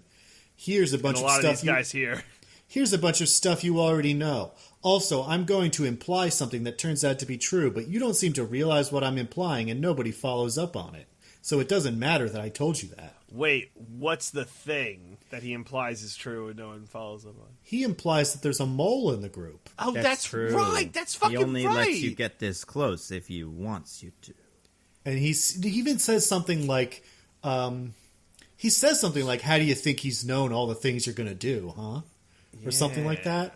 Well, so there is a mole in the group. He pretty strongly implies that there's a mole, but Brian, genuinely seems not to realize that's what he's saying, because he has no reaction to it and never tells anybody else or has any suspicions. Yeah, I mean, listen, Brian's not the brightest bulb. He's not.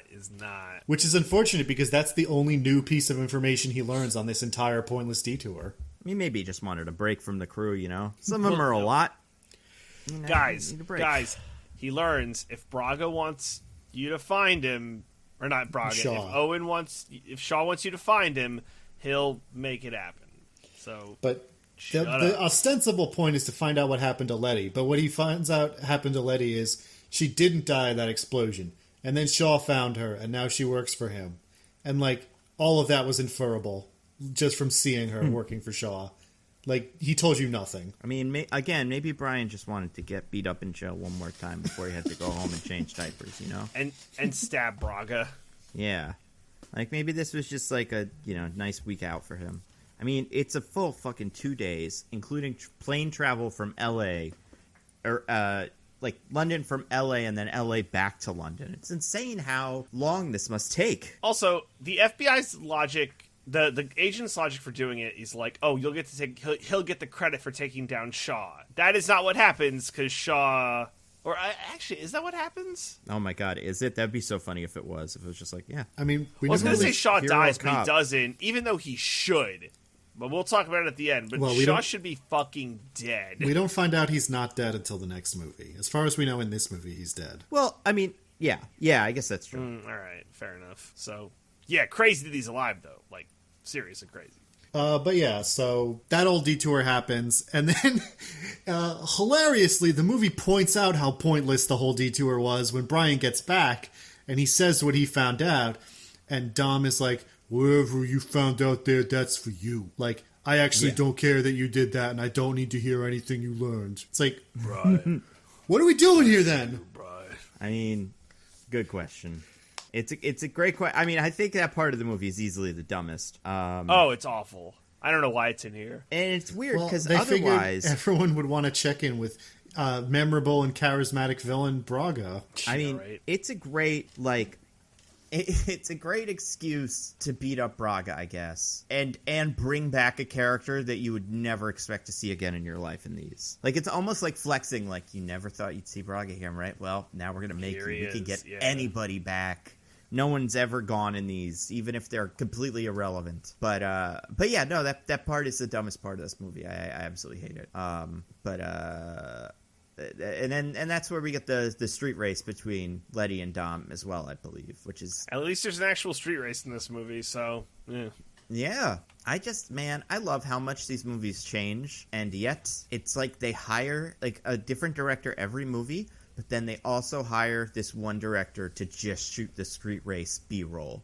Like, just like a porno director comes in every time the shots change. It's like it's complete, the editing, it's so different, and it's just like, well, it's what the people want, and it gets funnier the more we see it. And I don't think the next one doesn't really have a street race per se. I hope 9 does. I hope we get a proper street race. I don't know if we'll have time. The next one, if I recall correctly, does return to an old location. Yeah. That hasn't been seen since the first movie. Mm-hmm. That is true. But yeah, so then that's the whole bit with that, and they all meet and almost kiss, and then they get, They do a little scar scene. Yeah. Where they show each other their linguinal creases. Mm-hmm. Uh-huh. What is that? Yeah, I don't know what. That's the kind of curvature leading down towards your pelvis. Wait. You mean, I don't want to say it. I know what you're going to say. I don't want to hear it. Say it, you coward. Say it. I don't want to hear it. No, we're moving right past that. You talk about butters. No. Oh my god. You said it. Just Now, in DJ's great defense, stuff, guys. Great DJ's stuff. defense, that's a meme. He's referencing a meme that is making fun of someone who said that. Mm-hmm. I'm probably going to bleep that out. It's going to be the first bleep out in the history. Oh, I love that. If we get a nitpicking. bleep out and people are like, what the fuck did he say? Yeah, what could he possibly have said? If you're listening to this, that was bleeped out because I definitely bleeped it out. Amazing. So Amazing. I'll explain it quickly just so if you know what I'm talking about, you'll know what he said. There is a famous post of someone complaining about their horny anime game getting censored in the West. By which I mean they covered up some cleavage and removed the linguinal crease on one character, who I think is even underage. So I mean, to begin with, but they didn't call it a linguinal crease. They called it the thing that DJ said, which is not what that is. Is not at all what that is. Well, anyway, Shaw and Vin meet for the first time in person. The hero and villain facing down, and they're all talking about family and stuff. And it's like a guy has a code. Family. Guys, a code. What's your code, Shaw? Something about efficiency? Oh, so that means you wouldn't say randomly run down a bunch of civilians for no reason while cackling like a supervillain, right? He's like, yeah, that sounds like something that would go against my efficiency code. That sounds very inefficient and likely to get me caught. So no, I would never do such a thing if I abide by my code so strongly. I feel like the code is the code is also kind of family related, right? Which at that moment means nothing to us. It only will mean something at the very end of this movie, in the post-credit scene. The code itself is not family related, but he says that the reason he feels so strongly about codes is because his brother told him that. Oh, right. Okay. Yeah. I mean, it's funny because he sets up the code as an excuse to do, sacrifice Letty kind of, and be like, see, I'll even kill my own Letty to get away with what I want, efficiency and stuff. And it's like, yeah, I know. Didn't think you wouldn't do that. Yeah, we get it, bro. You're cool. I mean, yeah, it works. almost everything he does works in this movie. He's a very good villain. And he sets up what I think maybe the best action scene in any of these, maybe, for me, which is the tank scene. Tank scene, super fun. Yeah, it's so great. The funniest thing about the tank scene to me is the tank is purely just, like, extra. He's not there for the tank. He's there for, like, the microchip or something, right? Right. And it's just like, this guy happens to have a tank. Yeah, so wait, did they steal that tank, or is that their tank? I was not very clear on this point. Oh, they steal the tank. I think the tank is being transported by the military people who have the and that the microchip is in the same truck as the tank. And I'm assuming they get in there and go like, and by the way, if there's a tank, we're fucking driving the tank. That is going to be a little treat for us. So, like, what was the plan if they didn't, if there wasn't a tank in there?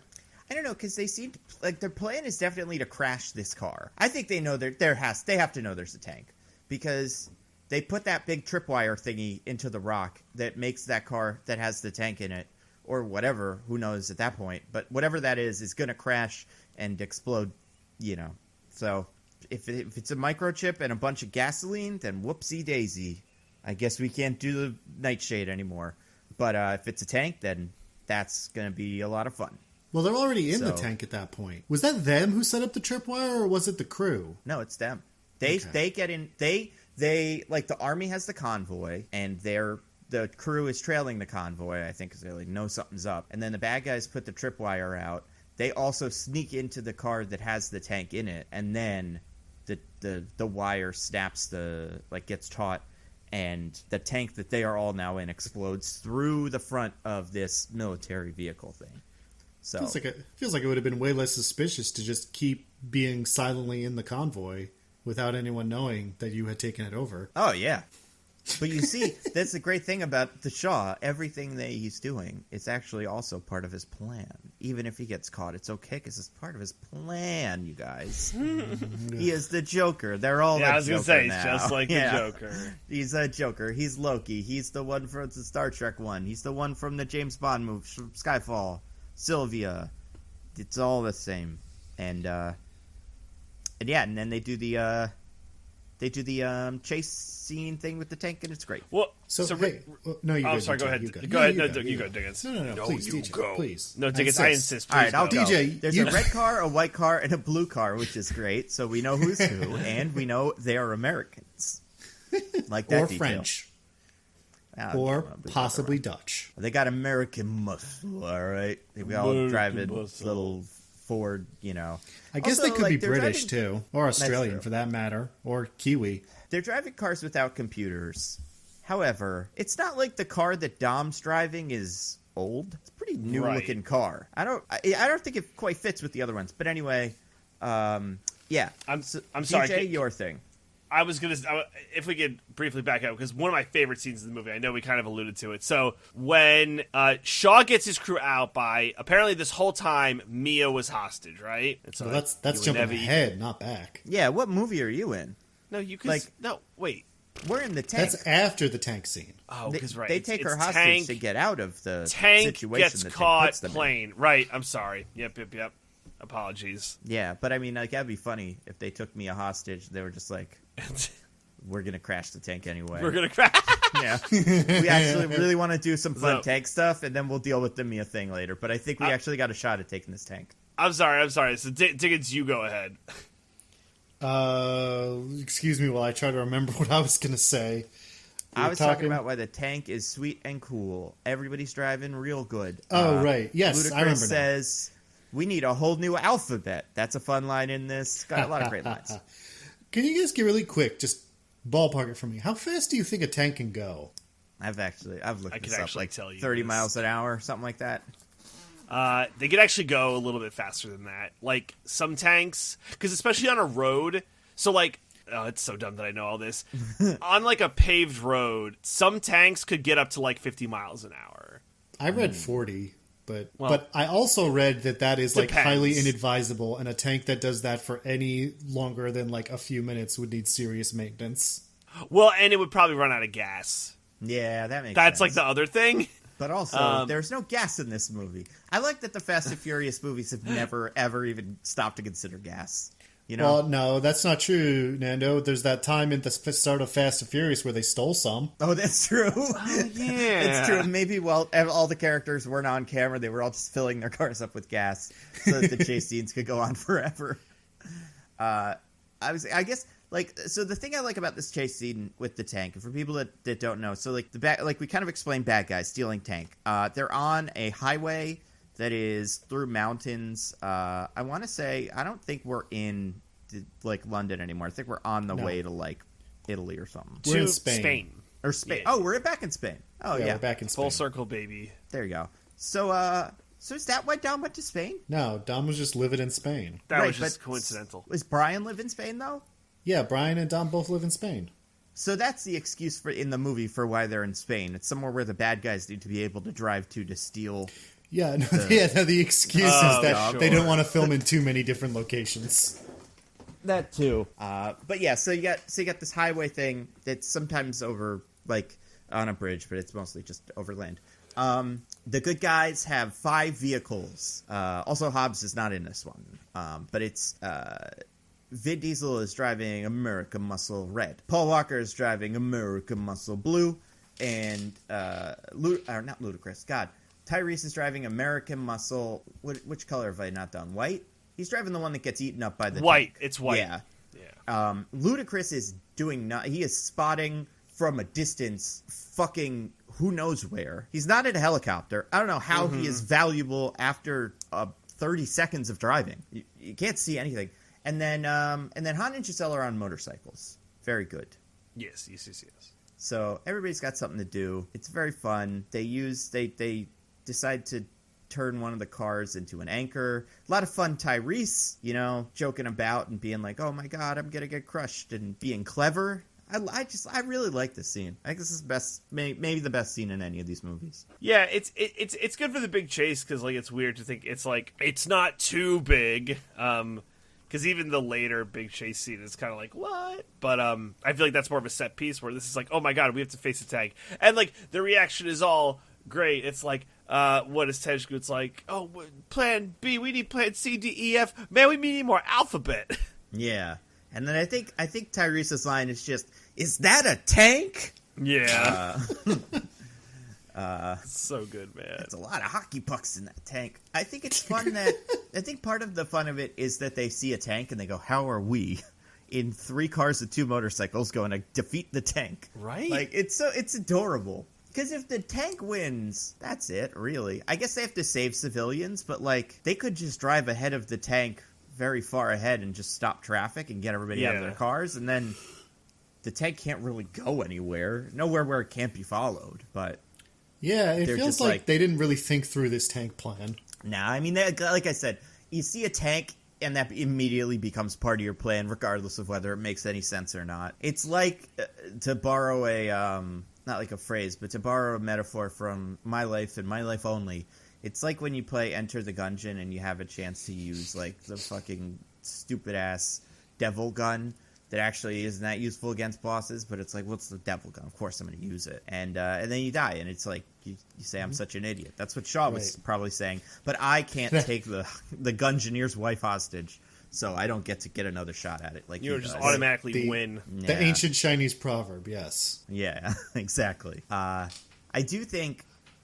I think this scene ends in an amazing way. DJ, can you explain the ending of this scene? Or of the whole, like, tank chase? So, yeah, to summarize the, like, what happened. So one of the cars, Tyrese's car, has, like, a tow cable in the back.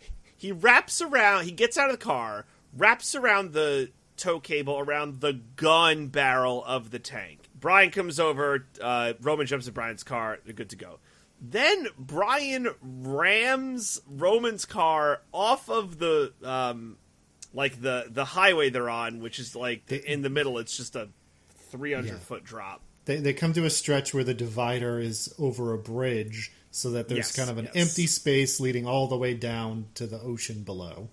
And there's this fun like game of like kind of tetherball with Tyrese's car, where they're like just batting at it, trying to get it to fall right in between them, which I think is also a lot of fun. While that's going on, Letty is told by Shaw to go on top of the tank and like fix it. Yeah. I guess, like, I think he literally says, take care of it. Like, bro, It's like, tank stuck, go. Oh, but like, DJ, this was part of his plan. It was always part of his plan the whole time. Smooth as silk, all the gears moving together. You were never even in the game, DJ. I love that line. Oh, I love that line. This movie's so good. You were never even in the game. You've never been playing the game. So then Dom sees this, right? And he's like, oh my god, Letty. So basically what happens is, like, all at once, the car, Brian gets the car to fall in the gap. The car, like, is dangling, and then I guess it catches something, like, below the bridge that basically makes the tank, like, flip over. So the force is so violent, it launches Letty off of the tank, and she's gonna, like, fall, right? So Dom jumps from his car, catches her midair, and then lands on, like, a car on the other side of the bridge that just happens to be there. DJ, you are underselling the stupidity of what Dom does. I think there's a couple details. My favorite is... I'm sorry, Diggins, could you correct? He doesn't jump out of the car. He is, like, he sees this is about to happen, so he, like, leans out the door of his car, still driving it, does a hard turn so that the car crashes into the barrier along the highway, which then the sudden stop propels him flying through the air over the divider with this over, like, the 300-foot drop to the ocean, where he timed it perfectly, so he slams into Letty in midair, and then he is so massive and dense that he completely alters their trajectory to his trajectory, and, like, her momentum is totally canceled out, and they go forward and land on top of a car perfectly fine. Yeah, her momentum really is canceled out, because if you look at the overhead shot right before the scene transitions, you can see his car. There's a straight line between where his car stops and when the next car is. Like, it's not like they're further down the highway. Like, it's like if he kept driving his car, he would have hit the car that they land on. He's just really strong. It's like he's going so much faster than Tank. So it's not that he's strong. It's that he's dense. He's very heavy. That's it. Well, and then she goes, how did you know the car would break your fall? As if a car isn't made of, like, metal and glass. Yeah, as if landing on a car would help at all. Yeah, he lands in a fucking windshield. Like, that cushions his... Yeah, it's unbelievable. It's not a bouncy castle. Like, well, he's a car whisperer. The cars recognize him as their king, and therefore no car can ever harm him. Yeah. So I have a question. Let's say that, like, Dom... we'll give him the benefit of the doubt that he could have done that. They could have crashed the car and then flung himself and time it perfectly that he like, tackles Letty to save her. What actually happens in that scenario? Does he, like, tear through her? Do her, like, limbs fly off from the impact? Like, what happens? They both stop moving forward. They stop in midair and then fall 300 feet to their deaths. Yeah, they're, you know... I don't even know what... They're like... lateral momentum would kind of cancel each other out, and they'd just keep going forward wherever they hit each other, which would probably be over the gap, so they'd die. I mean, they wouldn't die, because it's water, so they just, like, hit the water underneath. Yeah, as we all know, no matter how far you fall, if you hit water, you're fine. Yeah. Okay. I do think that scene, yeah, the bit where The Rock gets on top of his car, it happened so quickly that, like, for a second, he's driving the car, he opens the door and kind of stands up a little bit, and then we follow the cable car that's, like, flipping around underneath the bridge, and that catches finally. Tank goes flying, and Tank really goes flying, which is, I guess, I don't know. That part I'm willing to give him a little bit of leeway on. But by the time we check back in on Vin Diesel, he is fully standing on top of this car. Like, steering it with his mind. It's amazing. It's what Diggins said. The cars recognize Vin Diesel as a king. Yeah. And they're like, oh, yes, master, I will steer myself. I am now a self-driving Elon Musk car. It's like, I can it's like tries the game not to Crackdown. He tries not to abuse the power, but he does have it. And also, Fucking The Rock is in a helicopter above all of this. Just watching. Why is Ludacris in that helicopter? Just helping out. Yeah. He really is. He's just got binoculars, too. He's not even fucking using a satellite or some special fancy technology he's made. He, like, has binoculars and a walkie-talkie. I don't know. Ludacris didn't want to show up this day, I guess, which is fine. Luda. By the way, if it He wasn't would have clear, just been in someone's car. this is the part of the movie that's so dumb that it circles back around to me liking it. Yeah. I think the tank thing, like, I would find it hard for someone. I understand everything you've said about the movie, and I understand people that don't like this one. But I do think, as just a Fast and Furious scene goes, take the tank scene out of all of the rest of this, and it is some top tier Fast and Furious action. I mean, I am totally not opposed to dumb fun action movie with quips and like stupid scenes that you just like make you go like yeah and cheer. I just don't like these movies because they seem like they think I should be invested in these characters, even though there's no reason to be. Yeah, I don't know if it's just a personal thing where it's just like I see these guys joke around together and I immediately really like them all and like want them all to succeed, and that's enough to get me through all of the other stuff. But I mean, like, it wants me to care about like Dom and Letty's romance, and I just absolutely cannot. I will not. That's fair. Well, we've gotten to the end. They've captured Shaw. They've gotten the Nightshade device. I think it's called that. It could be something completely different. We've just kept saying it. That sounds right to me. Nightshade device. Right. It sounds like it's in. I think it's in one of these. It's like there was this, and then like Fast and Furious came out. So Fast and Furious came out 2013. Dark Knight Rises came out in like 2012, and that had like the blank slate protocol, and there was just a bunch of bullshit mechanism. I would say like the James Bond movie around this time also had some silly, plot device with like a really, like it thinks it's very cool kind of name. But what's the one in the next one? Oh, the next one's the Eye. Oh my god, it is the Eye. It's something else. It's like the Master Eye or something like God's that, right? Eye. God's Eye. There we go. Yep. But anyway, so we got Shaw. We got the Nightshade device. Letty's back on the team. She seems to kind of half remember some of the things. And that's the end of the movie. Yep, it's over. Unless I did I checked the runtime of this movie and like saw there was a half hour left, and I was like, what? How? Huh? Makes no sense. Yeah, I mean, this would have been a fine ending for me. Like, it's got a good. I think, like, obviously the rhythm of the movie and like the plot would be a little bit off, but if this were the finale of a Fast and Furious movie, them versus a tank, I'd be down. That's what I'm here for. It could be because that's like a big enough stunt to be like, oh wow, good big stunt, everybody. And then you beat it, and then we all go home. Yeah, and I feel like I wonder how much of this did they do in real life? Because I know a lot of the time they like to pride themselves on like we actually dropped cars out of planes. I wonder if in this they actually like drove a tank for 5 minutes down a highway and had to crush some stuff. It's interesting. The U.S. military has a history of lending the Fast and Furious franchise some of their stuff for their stunts. Oh yeah, makes sense. For they the gotta propaganda.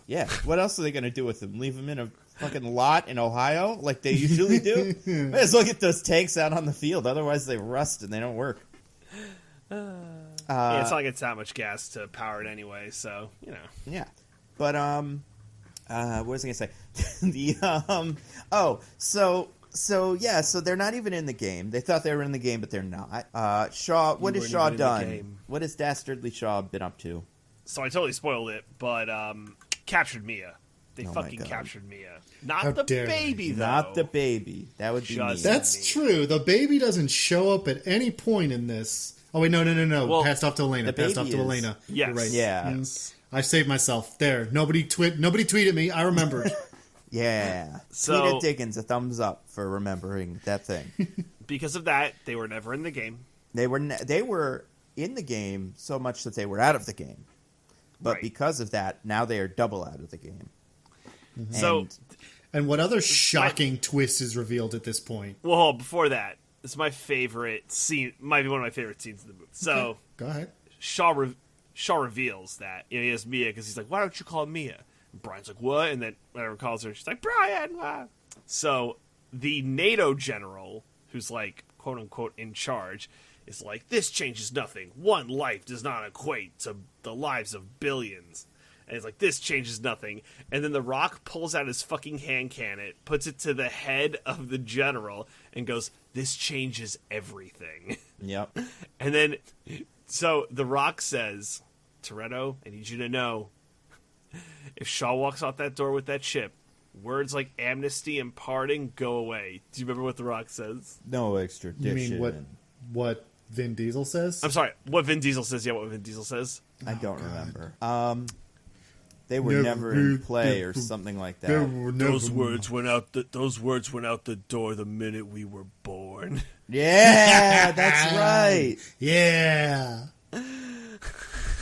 I like this baby. 6 pounds, 8 ounces. Can't extradite this baby. He's never getting a pardon. Never. Yeah, it's a bad baby. I hope this baby is born in one of those countries with no extradition. Otherwise, he's in trouble. It's one of those lines that's like, fine. Cool thing to say in the moment, Vin Diesel, but hey, what does that mean? What does that mean? Oh, like all the lines. So much of this movie is just lines like that. But that sound cool when they say them, kind of. And if you're still, but don't have any meaning. Like, don't think about it. If you're still rolling on a post-tank, scene high, you're not going to really mind. But they're delivered with just the right amount of schlock, and like just the right amount of, I would say, with Vin Diesel, not self-awareness. Where, like, he actually thinks this line is cool and well done, With all the charm and charisma of an uncooked slab of ham. Exactly. And that's the best. So what I love that the NATO general's like, no, fuck all of you. I'm in charge. Lock down the base. We're not... Yeah. He's just kind of like, oh, well, the Rock is a hand cannon to my head, so here we are. And I mean, You go. I mean, it's such an insane... It does feel like The Rock, in anyone else's eyes, must have just absolutely gone crazy in that moment. Like, I think he's still going to jail forever. Yeah, I mean, The Rock's getting arrested after Owen Shaw leaves, right? I mean, this was super illegal, the thing he just did. Yeah. And, like, on an international level. Like, this probably breaks international law, right? Well, he's a NATO general, so he's probably American. Right, but that means it is illegal because The Rock's an American cop. I mean, if he's doing it to a foreigner, true. Who cares? But he does it to an American? Absolutely unacceptable. Oh my god, it is unacceptable, and he's so good at it. It doesn't matter though, because Owen Shaw gets to walk out of the fucking NATO base. Which, by the way, I didn't bring this up earlier, but originally the chip is on the base, but then they're like, "We've been compromised; it must be moved." Which is like the same play as Fast 5 with the warehouses of cash, right? Except this time it's the bad guys doing it, not the good guys. But they should have been like, wait a minute, this was our play. We should keep the chip in the base extra safe. Like, outsmart them. You know what I mean? But none of them are there when that happens, right? Only The Rock. Yeah, well, oh. Wait, is there when what happens? When the guy gets caught and the... Yeah. And so The Rock is like, we got to follow procedure, take it off the base. Oh, yeah. Which, how is that procedure? How is the procedure to make it more vulnerable? Put it in a car. Right. Put it in the biggest, most dangerous car you can imagine. Open the sunroof on the car container as well. In case put it in the one place they've proven to not be able to commit any crimes. A car. Yeah.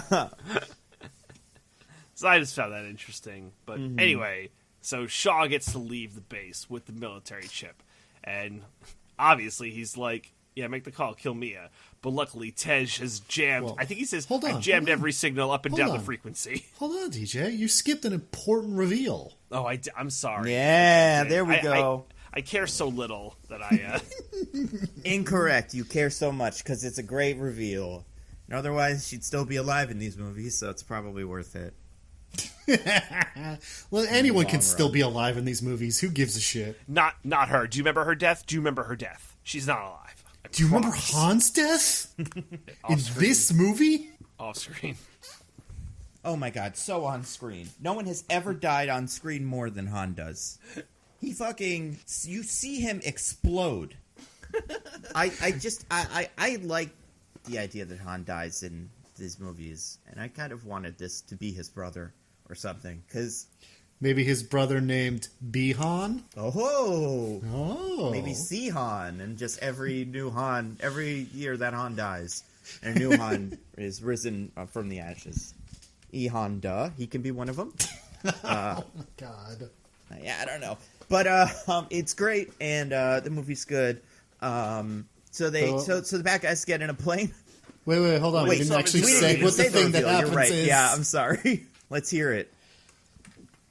DJ, please take it away. So, Shaw goes to like the crew in general, and Letty's with like the crew now. She's sitting on that side of the fence, and Shaw just goes, "Coming, babe," and then the camera focuses on Letty, but then we hear, and as it comes into focus, Gina Carano goes, "Yeah, of course," and walks over to Shaw. So this is what I was talking about earlier, where Braga implies that there's a mole in the group, and Brian does not internalize this at all, even though it turns out to be true. Yeah, it's weird because Brian speaking of things Braga tells Brian in this scene, like in the beginning of the like once they get Shaw back to base, he's sitting alone in his cell, and Brian is like, you know what? Actually, they told me if he gets what he wants, he always is right. We're never in the game. But like, he doesn't have time to do anything about that, or like, it doesn't matter. It really is just like said to kind of half justify the Braga thing. Also, you'd think Shaw would want to maintain his very highly placed mole in like American military and like law enforcement, who can feed him all the information about everything his adversaries are doing for the rest of time, instead of blowing her cover for absolutely no reason. But Diggins, how cool was that reveal? Not absolutely no reason. Yeah. If I cared about that character at all, it would have been incredible. You thought she was going to be cool and sweet and the new hero of these movies. She stood next to The Rock a lot, and he said things, and she said, "Yeah, boss," and then he said more things. She was really cool. He went, "Woman." She had a fight with the other woman, because that's the only people women are allowed to fight in these movies. And in like professional sports, if you think about it. Right, but a movie is not a professional sport. Like, you can have it. It doesn't matter. Anyway, speaking of planes, the bad guys get in a plane and try to fly it away, but the heroes shoot at it with little spear guns, and they drag the plane down. Also, Nando, I have a correction, Nando. Yeah? It's not a plane. It's a... Oh, my God. Tyrese, you son of a bitch. You're back, baby. Also, so DJ did in that, just so people really don't know what we're bleeping in this. Just bleep the word as well when you're bleeping other stuff. Well, I had to bleep every time you said... It's not a plane. That's a... bleep that one. Do bleep that one. A really terrific line. That's on a plane, that's a line. Which, like, it doesn't rhyme. It's not at all. That's a planet. Like it's so fucking stupid. It kind of makes sense when written, but definitely not when said. That's not a plane. That's a... Yeah, that's not a plan. That's a planet. But anyway, our heroes shoot the spears specifically at the, what are those things called? They're just called flaps. No, I think flaps. I actually think that's the name of them. Yeah, I think that's right. They are actually just called flaps. But I want to point out, plane can descend. Very clever. I do want to point out. So DJ mentioned that Tej has some device that jams all communications and phones and stuff. Yeah, up and down, so that Shaw can't call in to kill Mia. Right. Shaw didn't even have a phone when he was arrested. If he needs to call in to have her killed, then, like, you didn't need to let him go at all. Just be like, all right, we're going to go get her then. I mean, you can't tell anyone anything, so whatever. Yes, but then go back to jail. Would have taken a very convenient bathroom break. Yeah, right. I mean, if that was the reveal then of being like she pulls out a phone and she's like, actually, I'm on his side, and as soon as I press this button on this phone, she dies. Then it would have made sense to reveal her, and also, like, a reason to let him go. Yeah, but no, he was like, I might kill your wife. so let me go. And he's like, and if you let me go, I definitely will. I mean, have you seen me? Of course I'm going to. Honor system, guys. Also, I think we've probably already made the case that this weapon that I am going to steal is going to fuck up everything. Like, there's no way Right. we're going to survive this. I don't know if you guys saw it in real life yesterday, but somebody hacked a pipeline, and now all the gas is gone. So if you do this nightshade device, we're fucking done. Like, and I think like the thing about the way that the reveal plays out is, I guess like it does feel very like the characters in the movie are like, there's one more scene and you gotta let us do it, please. And there just isn't a lot of resistance. It's the same thing where Bihan just walks away and they're just like, all right, let's gear up for the big fight scene. And they and then they go fight the plane, and it's amazing. The Rock and Vin Diesel finally shoulder to shoulder, two juggernauts of the screen. Mm-hmm. The Rock both pulls are as a big as Woody each from other. Toy Story 2. The Rock he? pulls a Woody from Toy Story 2. Hold on. Mm-hmm. What does that mean? It's a plane thing, I'm assuming, right? Because It Woody is a isn't plane thing. It is a plane thing. Oh, he rides the horse onto the plane? You're close. You're close. Like the Iron Horse, like a car or something? I can't I don't remember. know. Does he There's a grab onto specific the wheel? Yeah, there you go. Yeah, that's what it is. Yep. It's a sick move that works. We also get a really incredible fight move. There's Diggins. a few. There's Yeah. some real good ones. I mean, Diggins, as the person who just saw this movie for the first time, was there anything specific about the hand-to-hand combat in this scene that really buttered your biscuit? Or more than hand to hand. Some There- other body Yeah. parts to other body parts. There absolutely is, and it's not what you think I'm going to say. Oh, what Okay. is it? I'd love to hear it. So the big, strong, tough guy on the enemy team, I love that he grunts like a dog every time he does a fight move. That is so fun. specific. I do like how at one point I want to say Vin Diesel, maybe it's Vin Diesel. This isn't what I'm describing either. Just like fucking picks up Owen Shaw and tosses him in a big crate. Yep. Pretty much breaks this guy's back in half. But he's pretty cool, so it's fine. But no, DJ, do you want to explain the best fight scene move ever? I think we're going to talk about it, or I think we're thinking of the same thing. But Yeah. So Vin Diesel is fighting like their heavy, like his counterpart. Well, I guess his counterpart's Shaw, so I guess he's just fighting their heavy. Well, he's fighting Shaw, and then the Rock is fighting the heavy, right? But they switch off at some point. They kind of like switch back and forth. Because Vin Diesel has to fight the heavy before the Rock comes to join up what's going on. Oh, sure. So I believe while Vin Diesel is fighting him, I forget exactly how it happens, but he like propels himself forward and like flying headbutts this dude Yeah. like a fucking shark. He just like flies through the air, and it's like, it's not like that's better. Like a fist would definitely be better in that scenario, but no, he flying headbutts this dude. He fucks him up so bad. I mean, the thing I like the most about it is that you can kind of tell right as he's about to do it, he kind of loads up his neck as if to cock back his hands, like he's like, let's get ready for a big one of my classic flying headbutts. Do you remember this, Diggins? Yeah, I remember it. Okay. It's really great. It's not And as I good as think, the big man grunting like a dog in every fight, with every fight move, but it's pretty good. Man definitely does good grunts. No, you're right on that account. Could you do your best impression?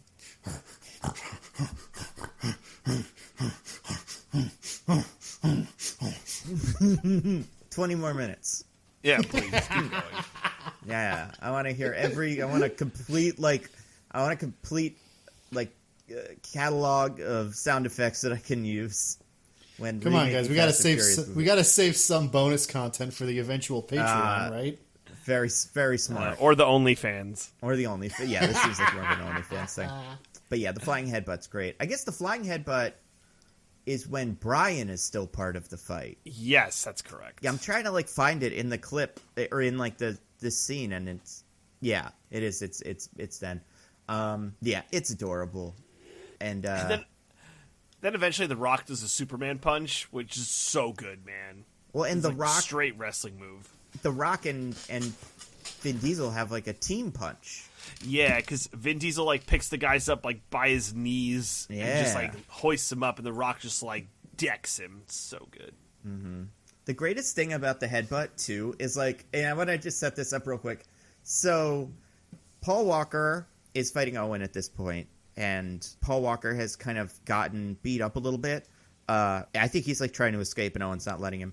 And they're all on the plane. And then Vin Diesel is fighting the heavy guy, and he's also not doing great. Vin Diesel spies out of the corner of his eye that Paul Walker is like on his last legs, and Owen Shaw is ready to wind up he has like a pipe or something, I don't know, from the scaffolding in the plane. And he has this, and Vin Diesel sees what's going on, and is like, the headbutt is a calculation of like, I need a move that'll get me through both the big heavy guy and the box he's standing in front of and Owen to save my friend. It's so fucking silly, and but it is awesome, and it totally works. Yeah, for sure. I love that. I just really love that scene. Can we talk about Gina Carano's death and how she's definitely dead, and there's no way she could come back? Yeah, I mean, who could even fight her though, right? Yeah, I mean, Letty is the villain, obviously, as we know. She was on the villain team before. Yeah, that's true. And Gina Carano is also on the villain team now. Diggins, do you remember how she dies? Yeah, so her and Letty are fighting again because girls can only fight other girls. And so they're having their big fist fight. They end up like right next to an emergency exit on the plane, which gets pulled open, and so Letty's like getting threatened with being thrown out, but then she like escapes and falls onto the floor where she finds the harpoon gun. She didn't find it. The Rock came with it. Oh, The Rock tosses it to her. Like, hey, kill my partner real quick, huh? Right, you're right. I'm sorry. I am so sorry, everyone. He is tossed the harpoon gun by The Rock, and she fires the harpoon gun into Gina Carano's stomach, launching her out of the plane onto the tarmac. Do you remember what... As far as we know. She may have gotten rescued at some point. You never know. Three people die this way in this movie, and I wouldn't be surprised if all of them were revealed to have survived. Yeah, exactly. Even the guy who like got blown up in the airplane engine. Yeah. Well, not that guy. God, that guy's dead. Mostly him. Good. Do you remember what Letty's like finisher line is? Oh my god. It's bad. I remember that it's really bad. I do, but I just watched it. It's 3 words. Wrong team, bitch. It's not cool, but it's also like not clever. It's just like I think it's that Michelle Rodriguez, she doesn't not have it, but I like her character when she's just like, I don't know. I think the energy I like in her that we'll see in future movies is when she's frustrated. And I think this like kind of victory lap just doesn't work for me. Not like Vin Diesel when he says everything because it seems really cool. I would love it if he said that. Wrong team, bitch. Well, he could never end up saying that because he's not allowed to fight a girl. Only girls can fight girls. That's true. Wrong team, bitch. Letty, kill her, please. You have my permission to kill her. Letty, tell her she's on the wrong team, bitch. Yeah. Oh, yeah, that's pretty good. While this is going on, Giselle dies. She sacrifices herself. Very sad. Yeah. Also, by the way, she could absolutely be alive. If Shaw lived through his thing, she could be alive from her Which thing. is basically the same thing. Pretty much the same thing happens to him. At least Shaw is in the exploding plane. But, like, he's in a thing that hits the ground and he doesn't have to, like, ragdoll. Right? Or does he get thrown out of the plane? How does he die? He gets thrown out of the plane. He gets thrown out of the plane. Oh, yeah, then fuck it. She's definitely still alive then. She might be in this one. Oh, what if her and Han have, like, a happy ending? That'd be nice. On the Autobahn? Yeah. No. Well, maybe, but also... Yeah, what if they just get back on the Autobahn? Wait, what if Fast 10 Your Pod Belts is co-produced by Shen Bapiro and Gina Carano comes back? No. Oh my god, that would be amazing. That would be amazing. The plot would have to change a lot. Like a lot. Would it? Yeah. How much would it really have to change? That's a good point. I mean, I guess they could still work for the government. Because they work for the military and law enforcement, the good parts of government. That's true. It would be really funny if this movie really skewed everyone's perceptions of military. It's like the military propaganda element of it really worked, but only for the DSS. People are just like diplomatic security service, man. You just go around the world shooting people. It's cool and tough, and the army is lame. Like after, oh man, we should look up if after Fast 5 there was a flood of applicants to the DSS. Yeah. The army is like, army couldn't even stand up to the Rock. Like, fuck that. I want to be part of the DSS. No. Yeah. I want to, what was it, like passports and shit? Yeah, that's part of it, probably. It's very, very minor. I'm looking it up again. But so then, so she dies. I think she could survive as well. And then Ludacris and Tyrese have a fun little bit where they're like dangling, like fighting on another one of the wings. Not super important, entertaining. The plane crashes, and Dom, and I love this. I think if there's one thing about the end of the movie that really sold me, besides all of the rest of this, which was amazing, it's Dom's death. So the plane crashes. Dom gets in a car, like a red something, I don't know, some sort of sweet car, and the plane just completely full out explodes on the runway, and then a car explodes out of the front of it, which is the one that Dom is driving, and it's so great how it's composed. He explodes out of it, then you see Letty, and you see like a look on her face, like, oh, he made it. And then he immediately loses control of the car, and it just like 20 flips. And you see it from straight on, so you can like see it from the dashboard, just watching Vin Diesel go like, oh no, straighten her out. This is a car. Listen to my command, as he just absolutely fucking gets rocked. It's so funny. It is crazy. Like, just have him make it out normal. Like, whatever. Have him triumphantly drive out of the fucking thing. It's fine. It's pretty cool. It's still cool. It's maybe a little bit less cool than him explode or like surviving an extra car accident, I guess. But yeah, I mean, considering how much you have to get killed to actually die in this movie, it's pretty unbelievable that he would have died. I mean, but like, in order for the beginning of the next movie to make sense, we have to really establish that he is the king of the cars and no car can harm him. Even planes, the cars of the sky. Exactly. As we know from Disney Pixar planes or whatever. But then he fucking walks out of the car, out of the plane, all dead, but he's not dead. He's alive. Like, walks through the fire part. Like,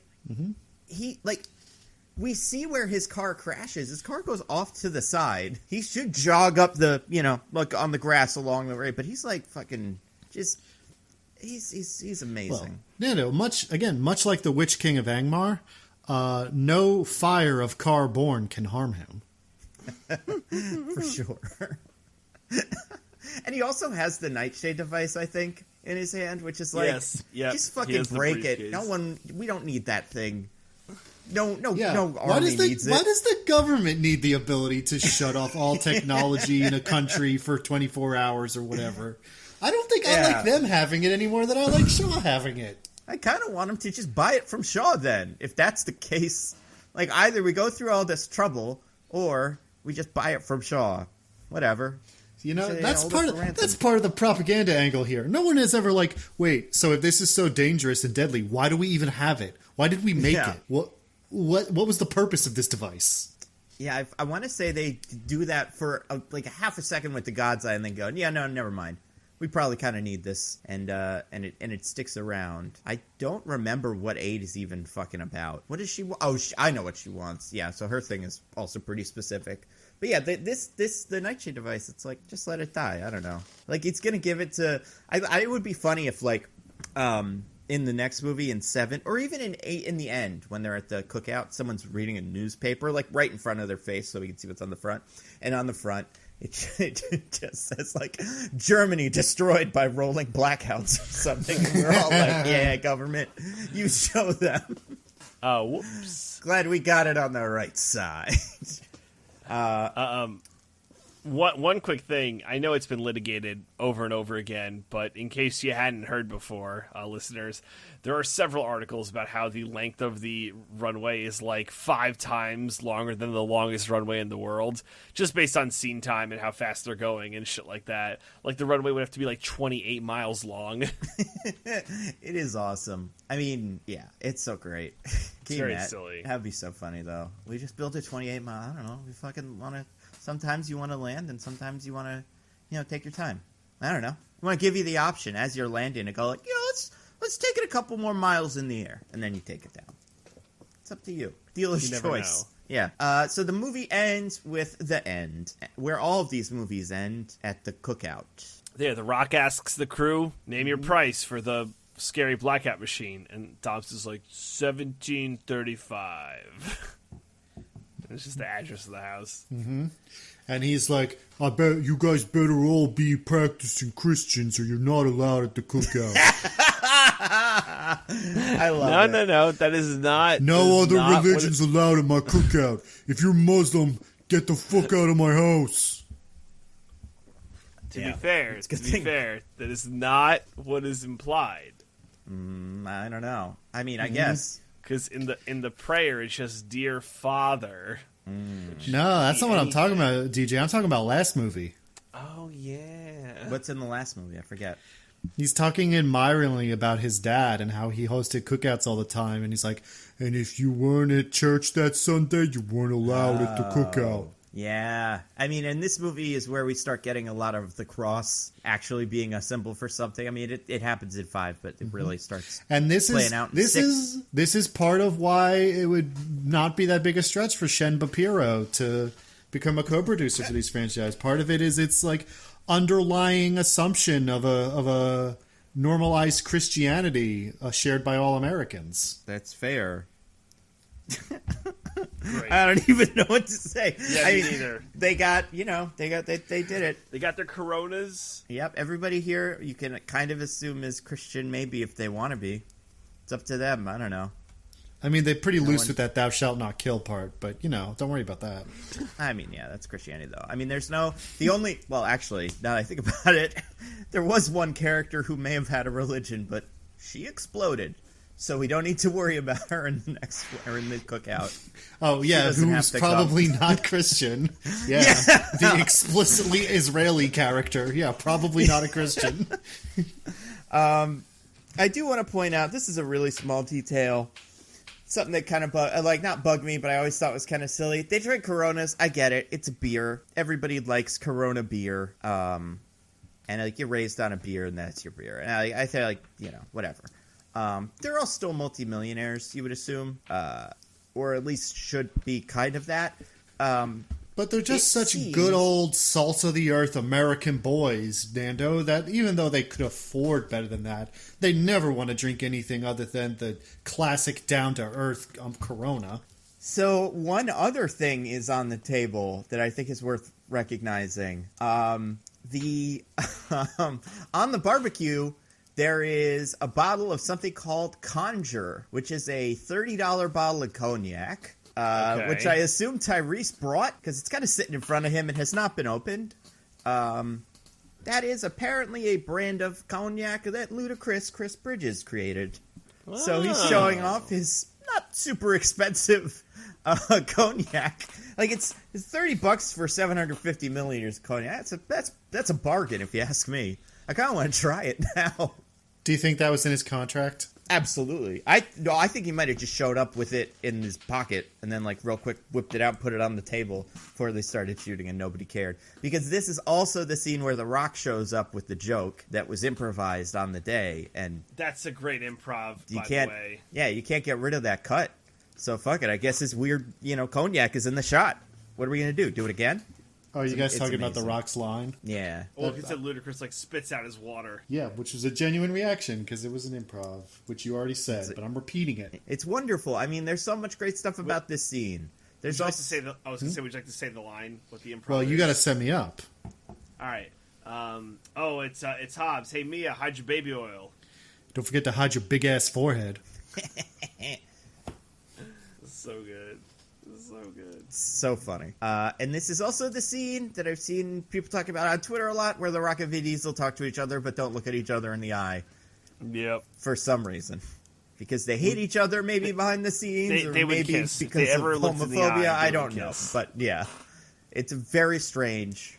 Also, one of my favorite bits about this movie is like Letty and Elena are in this scene and they just go like Elena kind of tags Letty in. It's like, all right, you're his girlfriend now. I won't be in these anymore. The Fast and Furious franchise has like the coolest women ever, right? Honestly, yeah. Start a throuple, Dom. Take advantage of this opportunity. Would you even call them like, submissive, DJ? I mean, very I don't know good. I don't know what the word is, but like in the beginning when Elena's like finds out that Letty might be alive, she's like, "Go to her, Dom. It's okay. Leave me behind." Would you say that they have a strong respect for traditional gender roles? Maybe this movie could be directed by Schmear. Produced. Yeah. Sorry. And then there's a wonderful little prayer, and she doesn't even stay at the cookout. Wonderful little prayer or something. I don't even remember. But then does The Rock stay? He does not. They both leave. No. Wait, no eulogy wait, for guys. We can't possibly talk about this scene and not talk about the 3-foot tall stand-in for Vin Diesel they got. Wait, where is this?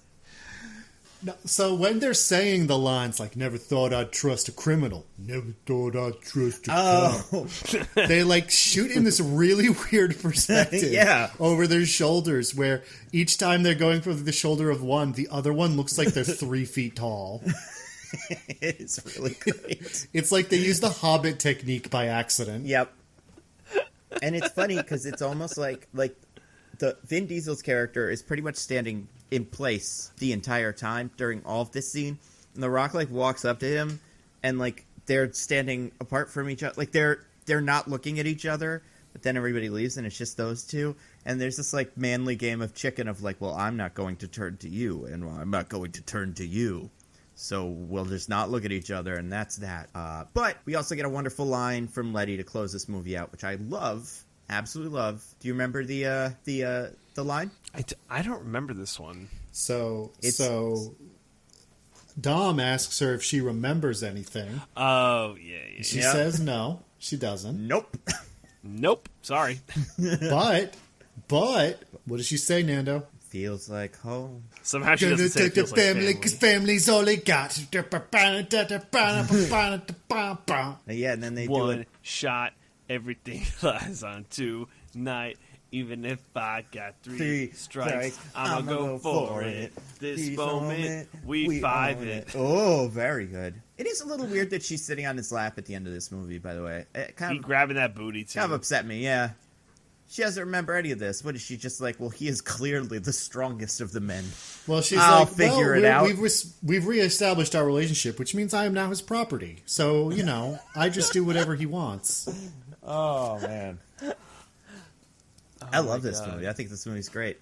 Yeah, have we turned you at all? Have you turned around on the greatness of this movie? No, not at all. How about the post-credit scene? Is that enough to get you on board? Yeah. Really fantastic post-credit scene at the end of this. As I alluded to earlier, I do have fun with Jason Statham in these movies. I think he has the kind of energy to pull this stuff off. Yeah, I think that's fair. And for people that haven't seen it, we watched the Tokyo Drift movie again, and they just completely changed what happened. Like 100%, just not even close.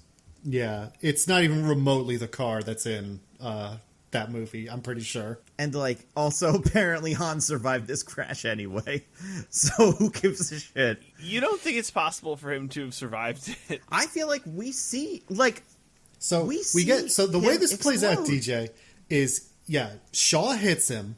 So, we see, Deckard Shaw, Owen Shaw's brother, is the one who hit Han's car in Tokyo Drift. He, T-bones him. And it turns out he deliberately killed him. It wasn't just an accident. But we see, he hits him.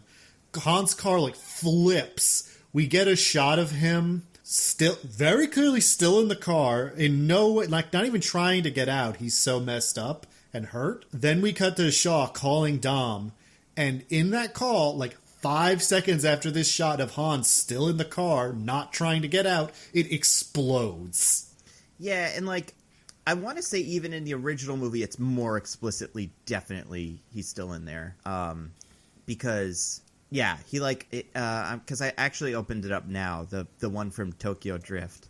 At no point does, what's his name, who's watching this, the main character, any of the main characters, guys, go like, who the fuck? That guy just got out of the thing, out of his car, and he's on his phone? So casually. I think he did it. I think he's part of it. But, I mean, like, the Han explosion, we see him almost knocked out, like, struggling to move, and he can't. Like, he's pinned under this thing. And maybe 1 second of movie time passes before the entire car goes up in flames. And in the movie, he's not near anything. The car, at least in the original in Tokyo Drift, he's like kind of separate from all the rest of the cars. So even if he crawled out, we'd see him. Now, you could say maybe he landed on a manhole or something, which is probably what it will be. But also, that's insane. And also, if he lived through that, why did he never at any point try to contact the kid he was mentoring at the time? Diggins, amnesia, obviously. Oh, he's got more you're right. amnesia. Of course, he had some amnesia. You get you get exploded around, you die for a couple of movies, then you come back with a little bit of amnesia, and then you're fine by the next one. Very, very simple. So, Nando, what if it turns out that instead of it being like a manhole cover or something stupid like that, it turns out Han is explosion-proof? I mean, that makes about as much sense as so much else. like just like Dom is king of the cars and cannot be harmed by cars. Han cannot be harmed by explosions. Exactly. Yes. Perhaps. Yeah. He communes with explosions. I believe it. I mean, he definitely. That's the only explanation I'll take at this point. That or like some sort of teleportation or something, or a wishing stone. I don't know. That's what Wonder Woman did, right? Maybe the next movie is all about John Cena trying to get the Dream Stone back or something. I wish to be the Dream Stone. Wait, guys, what if it actually turns out that it's Shaw who switched faces with Han, with Han's corpse? Oh, shit. And he's undercover as Han. You think Shaw switched places with Han's corpse? Switched faces with Han's corpse. Ah, I see what you're saying. And it's just been holding on to it this whole time. I mean, honestly, I think that's actually probably the best explanation. A version of that where it's like, well, it was a double. It was someone like Han had to go undercover to do some investigation, so they got someone that looked a lot like Han and then had him die in a car accident. I bet that's what it's going to be. That's so fucking stupid. But it's okay. It's all fine. These movies are great. This one's the best one. It just turns out that there was just a different Han, and Vin Diesel thought that was his Han that died in Tokyo Drift, but really Han's just been hanging out. Like, he said he was going to go to Tokyo, but actually just ended up hanging out in, like, Beijing, and he's just been there this whole time, and no one's checked in with him. Yeah, maybe there's another Tokyo, like Tokyo, France or something, and he's just there. You know? It's like, I'm in a different Tokyo. Or maybe he's like, just what, you guys thought I meant Japan just because I'm Asian? Racist. Yeah, that's true. That's a good point. Anyway, this movie's amazing. They only get worse. What else is there to say? I don't know. It was cool. It's a great movie. Diggins, I'm sorry we couldn't turn you around, but we'll see where we go from here. I understand what you're saying. Keep going. I was just going to say, the parts that are good, that I like, are great. And I think many of them, like the tank scene and some of the jokes, I would understand. I would expect anyone to like. There's a lot of other stuff that I do think, your mileage is going to vary wildly depending on how much you already like Paul Walker and just want to see him survive, and also you just want them to get in their tank, so you're kind of cool with the lack of consequences or conflict generally. But overall, yes, I still like it, but I see what you're saying, Diggins. And I understand why you like it, even though you're wrong. The next one might be worse. I think you'll like the next one more. I've seen 7 Yeah, that's before. True. The 8, I'm interested. DJ, do you want to take a guess? How do you think Diggins is going to feel about 8? I don't think there's enough stupid to turn him around. I think a lot of stuff that bogs down 6 and 7 is going to bog down 8 for him, and he's just going to be like, yeah, there's not enough dumb nonsense here for me to like it. Yeah, I think the villain in 8 is a lot like the villain in Shaw. Or the villain in Shaw, God, the villain in 6. She's a lot like Shaw. I mean, I do love Charlize Theron as an actress. Yeah, she's like, she's got some scenes in here, but she doesn't, I think she is very underused. There is a great scene. The funny thing about 8 is the stuff with Hobbs and Shaw is the best part of it, so you might like it. There's just not that much of it. Anyway, so far in the ratings for me, this one's the top, and then whatever I said last week is below that. DJ, what about you? 6 on top, 4 on bottom. Everything else kind of falls into place. Yeah, Diggins, where do you put this? I guess maybe this takes third from Fast 5. I probably do like it a little better than that one, even though I still don't like it very much. Makes sense. Yeah. All right, speaking of things we do like very much, do you guys want to get to our classic segment? Yeah, boy. All right, DJ, got anything to recommend to the fine people? I do have something to recommend to the fine people. So I'm going to recommend an anime today. It's like a pretty popular one, so I don't think this is like an under the rock thing. But the name of the show is Jujutsu Kaisen. The anime adaptation of the Nick Cage movie Jujutsu. Ah, very good.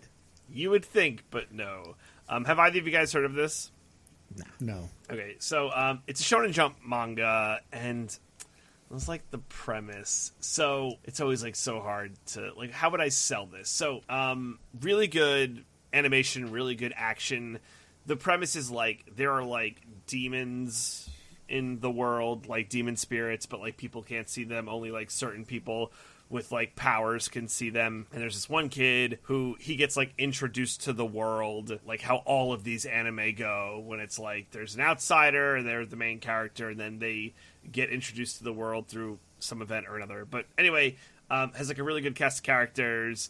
The show balances like the action scenes from the narrative and dialogue pretty well. I think my favorite thing about it is it doesn't like linger in any one place for too long.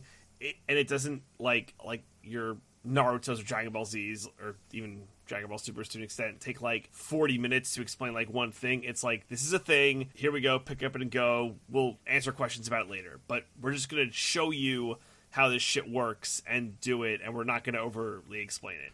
So I think that's why I like it a lot. It is on HBO Max, so barrier to entry not as high as most anime. Like, you have to watch on Crunchyroll. So, yeah, they have an English dub on HBO Max. So, I would say if you like traditional action anime, kind of like Yu Yu Hakusho, kind of like Naruto. The main character is a vessel, which is like Naruto, My Hero Academia, where the main character is just the vessel for some other like really important thing. This just like happens a lot. I would say if you like any kind of those like action-y animes and want to give it a shot, it draws you in like pretty quickly. Yeah, I'd say give it a try. So, and Nando, not a lot of the traditional quote unquote like weird anime stuff. It has like more horror elements than like most of this stuff usually does, but I think it does them pretty well. So I know that Macadamia is green Naruto. What color Naruto is this? He's pink-haired Naruto. Pink Naruto, got it. Yeah. So, it is true that the character's he's like Naruto in so much as that he's a vessel. So yeah, and he's stands for righteousness, and they have the guy girl aspect where there's a team of 3 and it's guy girl. Is he also very stupid? He's not that stupid. Like okay. He's like a little like strong-headed, but I wouldn't say he's like a dummy. Yeah. Everyone's not like, Yuji, you idiot. It's more just like it's the thing. It's like he has to ask all the questions because he's not introduced to the world. It's like in Naruto, he's already part of like the ninja world, but I guess they have to answer the questions because he's an idiot. But in this one, he's like introduced into a new world, so they have to explain everything to him. Right. That's always helpful. I mean, yeah, but like just like Harry Potter, everyone's favorite book series. Yeah. All good stuff to say about that. That was a good especially book. The author of them. Oh my god. I don't think anybody wrote those. It just came into I thought existence. Hatsune Miku did. I thought it was Daniel Radcliffe, actually. I thought they all improvised most of it on the set. That's why none of the magic spells make any sense. Actually does explain a lot of the quality of the writing. Yeah. That makes a lot of sense. But I check it out. It's called Jujutsu Kaisen. It's on HBO Max. I would pretty hard recommend it. I got through most of this season in a week. Wow. Well, I mean, there's 24 episodes, but they're only 20 minutes long. So that's 3 of those is one Invincible episode, right? There's 8 Invincible episodes. So in terms of time commitment, it's probably pretty similar. So, yeah. So not crazy. And it really does a really good job of drawing you in. They do a really good job of they'll have a lot of high action stuff and then they'll do a flashback to quickly explain it. But I really like the non-linear storytelling that it does. So, yeah. Cool. That's my rec. All right. Diggins, what about you? You got anything to recommend? I do. I watched a bunch of movies this week, so I'm just going to quickly go over them. Think of it as a series of mini recs, basically. So, in order of how I watched them, I watched Barry Lyndon, which is Stanley Kubrick movie. It is a 3-hour epic about a poor Irish boy in the 1700s and his journey from poor Irish boy to soldier to gentleman to rich noble back to poor Irish boy. It's like I said, it's a 3-hour epic. It is very famous for the cinematography is extremely impressive, including they used largely natural light. There were some scenes with artificial light, but there were many without, including many scenes at night lit only by candlelight, which they basically invented new technology to be able to shoot that and make it look good. And it looks really great. It is a very, very gorgeous movie. And I think also a very good story. It's a classic and hardly needs my recommendation, but I enjoyed it quite a bit. After that, I watched Scanners, which is, you guys remember early internet when there was that GIF? Yeah. You have that dude's head exploding? Scanners. Yep. Yeah. So Scanners is the movie where that GIF of the dude's head exploding comes from. It is a movie that actually was written as they were shooting it, and it shows because it's kind of very, very loose with its plot. But I would say it is mostly the movie where a guy's head explodes, in that it has a lot of really cool practical effects and a kind of just strange atmosphere to it. It's really fun. It's a very fun movie. And if you want to see a bunch of cool 80s practical effects tied together in a kind of bizarre but compelling sci-fi story in a tight 90 DJ. It's totally worth checking out. Yes. I want to say, I think it's one of the first Cronenberg movies. It is a Cronenberg movie, yes. It is by David Cronenberg. I'm looking at the list now. Yeah, I guess it came out before The Fly. Mm-hmm. So, yeah. So that gives you a hint as to the quality and disgustingness of the practical effects. Yeah. It's not as bad as The Fly, but there's some that get pretty bad. Then I watched Silence of the Lambs, which I hardly need to tell you about or explain why it's good. It is a really good movie. There's some bits of it that are maybe a little awkward to watch today, but the movie itself is still really great. So still well worth a watch. Then I watched, next was Little Shop of Horrors, which I'd never seen before. Oh. Specifically the 86 musical version with Rick Moranis, which is fantastic. I loved that movie. It is such a great...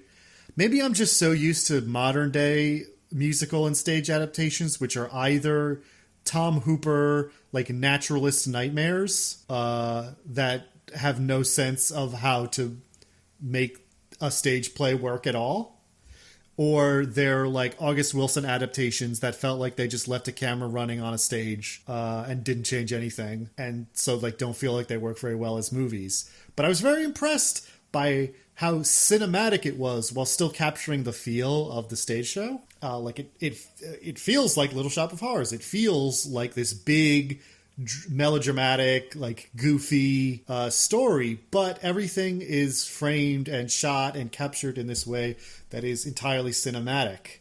And I don't know. Again, maybe it's just because we seem to have lost the ability to do that recently, but I was just very impressed by how well those two things were merged.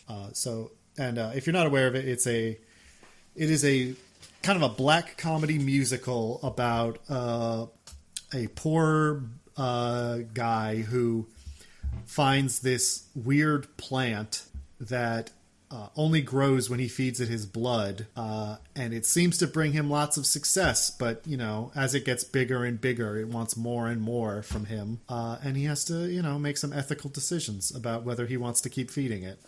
It's very silly, it's very fun, it's a great movie. You should check it out. Those are the movies I watched. Steve Martin, amazing in it. Steve Martin, yeah, I don't even, if you don't know this movie, I don't even want to spoil what Steve Martin's role is, because it's so good. It is pretty dope. Bill Murray makes a very fun cameo also. Oh, yeah. But yeah, those are the movies I watched this week. Recommend all of them. Cool. I want to recommend... I feel like I've played some games. I think I mentioned Gungeon. I've been playing a lot of Gungeon recently. Playing Apex, so that's great. As far as books and comics and stuff like that, they just released a book called X-Corp. It's pretty interesting. Another X-Men kind of adjacent book about a couple of mutants who start a company. Not like start a company, but in X-Men comics now, they are like in charge of everything. So one of the things that they're in charge of is this medicine that they distribute around the world. So a couple of people, like Angel, and what's her name? Penance, I think, all have to run the company. So it's good. It's not worth explaining too much. One other book that I read, like book, it's called The Premonition. It's the new Michael Lewis book. So the guy that writes like Moneyball and The Big Short and all that. He usually writes a book every 2 years, and I always read them because I like what he does, and like what he talks about. So this one is about the pandemic, which you're like, oh, that's a bummer. But it's actually pretty interesting. It's about the people that kind of had something to say and like were like, oh, this guy kind of knew stuff. And maybe we half listened to him and we probably should have listened to him more. But like this person kind of invented social distancing as a concept. It wasn't like a thing that they had done. And like these guys looked at this study and found out that this thing that we all thought was wrong. It's very interesting. So I have the audiobook of that and I'm really digging it. But yeah, that's about it. I haven't been watching too many movies, although they're gonna come back soon. And hey, it's been a little while since we recorded. I can't remember if any shows have caught my fancy, but it's a lot of reading recently. And there's a new comic called Heroes Reborn that's Marvel's new thing, and it's like, what if the Squadron Supreme was if there were no Avengers and the Squadron Supreme made up of Hyperion and all of the other like knockoff DC superheroes were the reigning heroes in charge of the Marvel universe, and no one knows why, and no one remembers it except for Blade, who for some reason knows that something's wrong. So it's kind of cool. There's a lot of like spin-offs that I'm excited to read in the future. But yeah, that's about it. What are we doing next week, guys? So I believe next week we're going to do Army of the Dead. Yes, we are.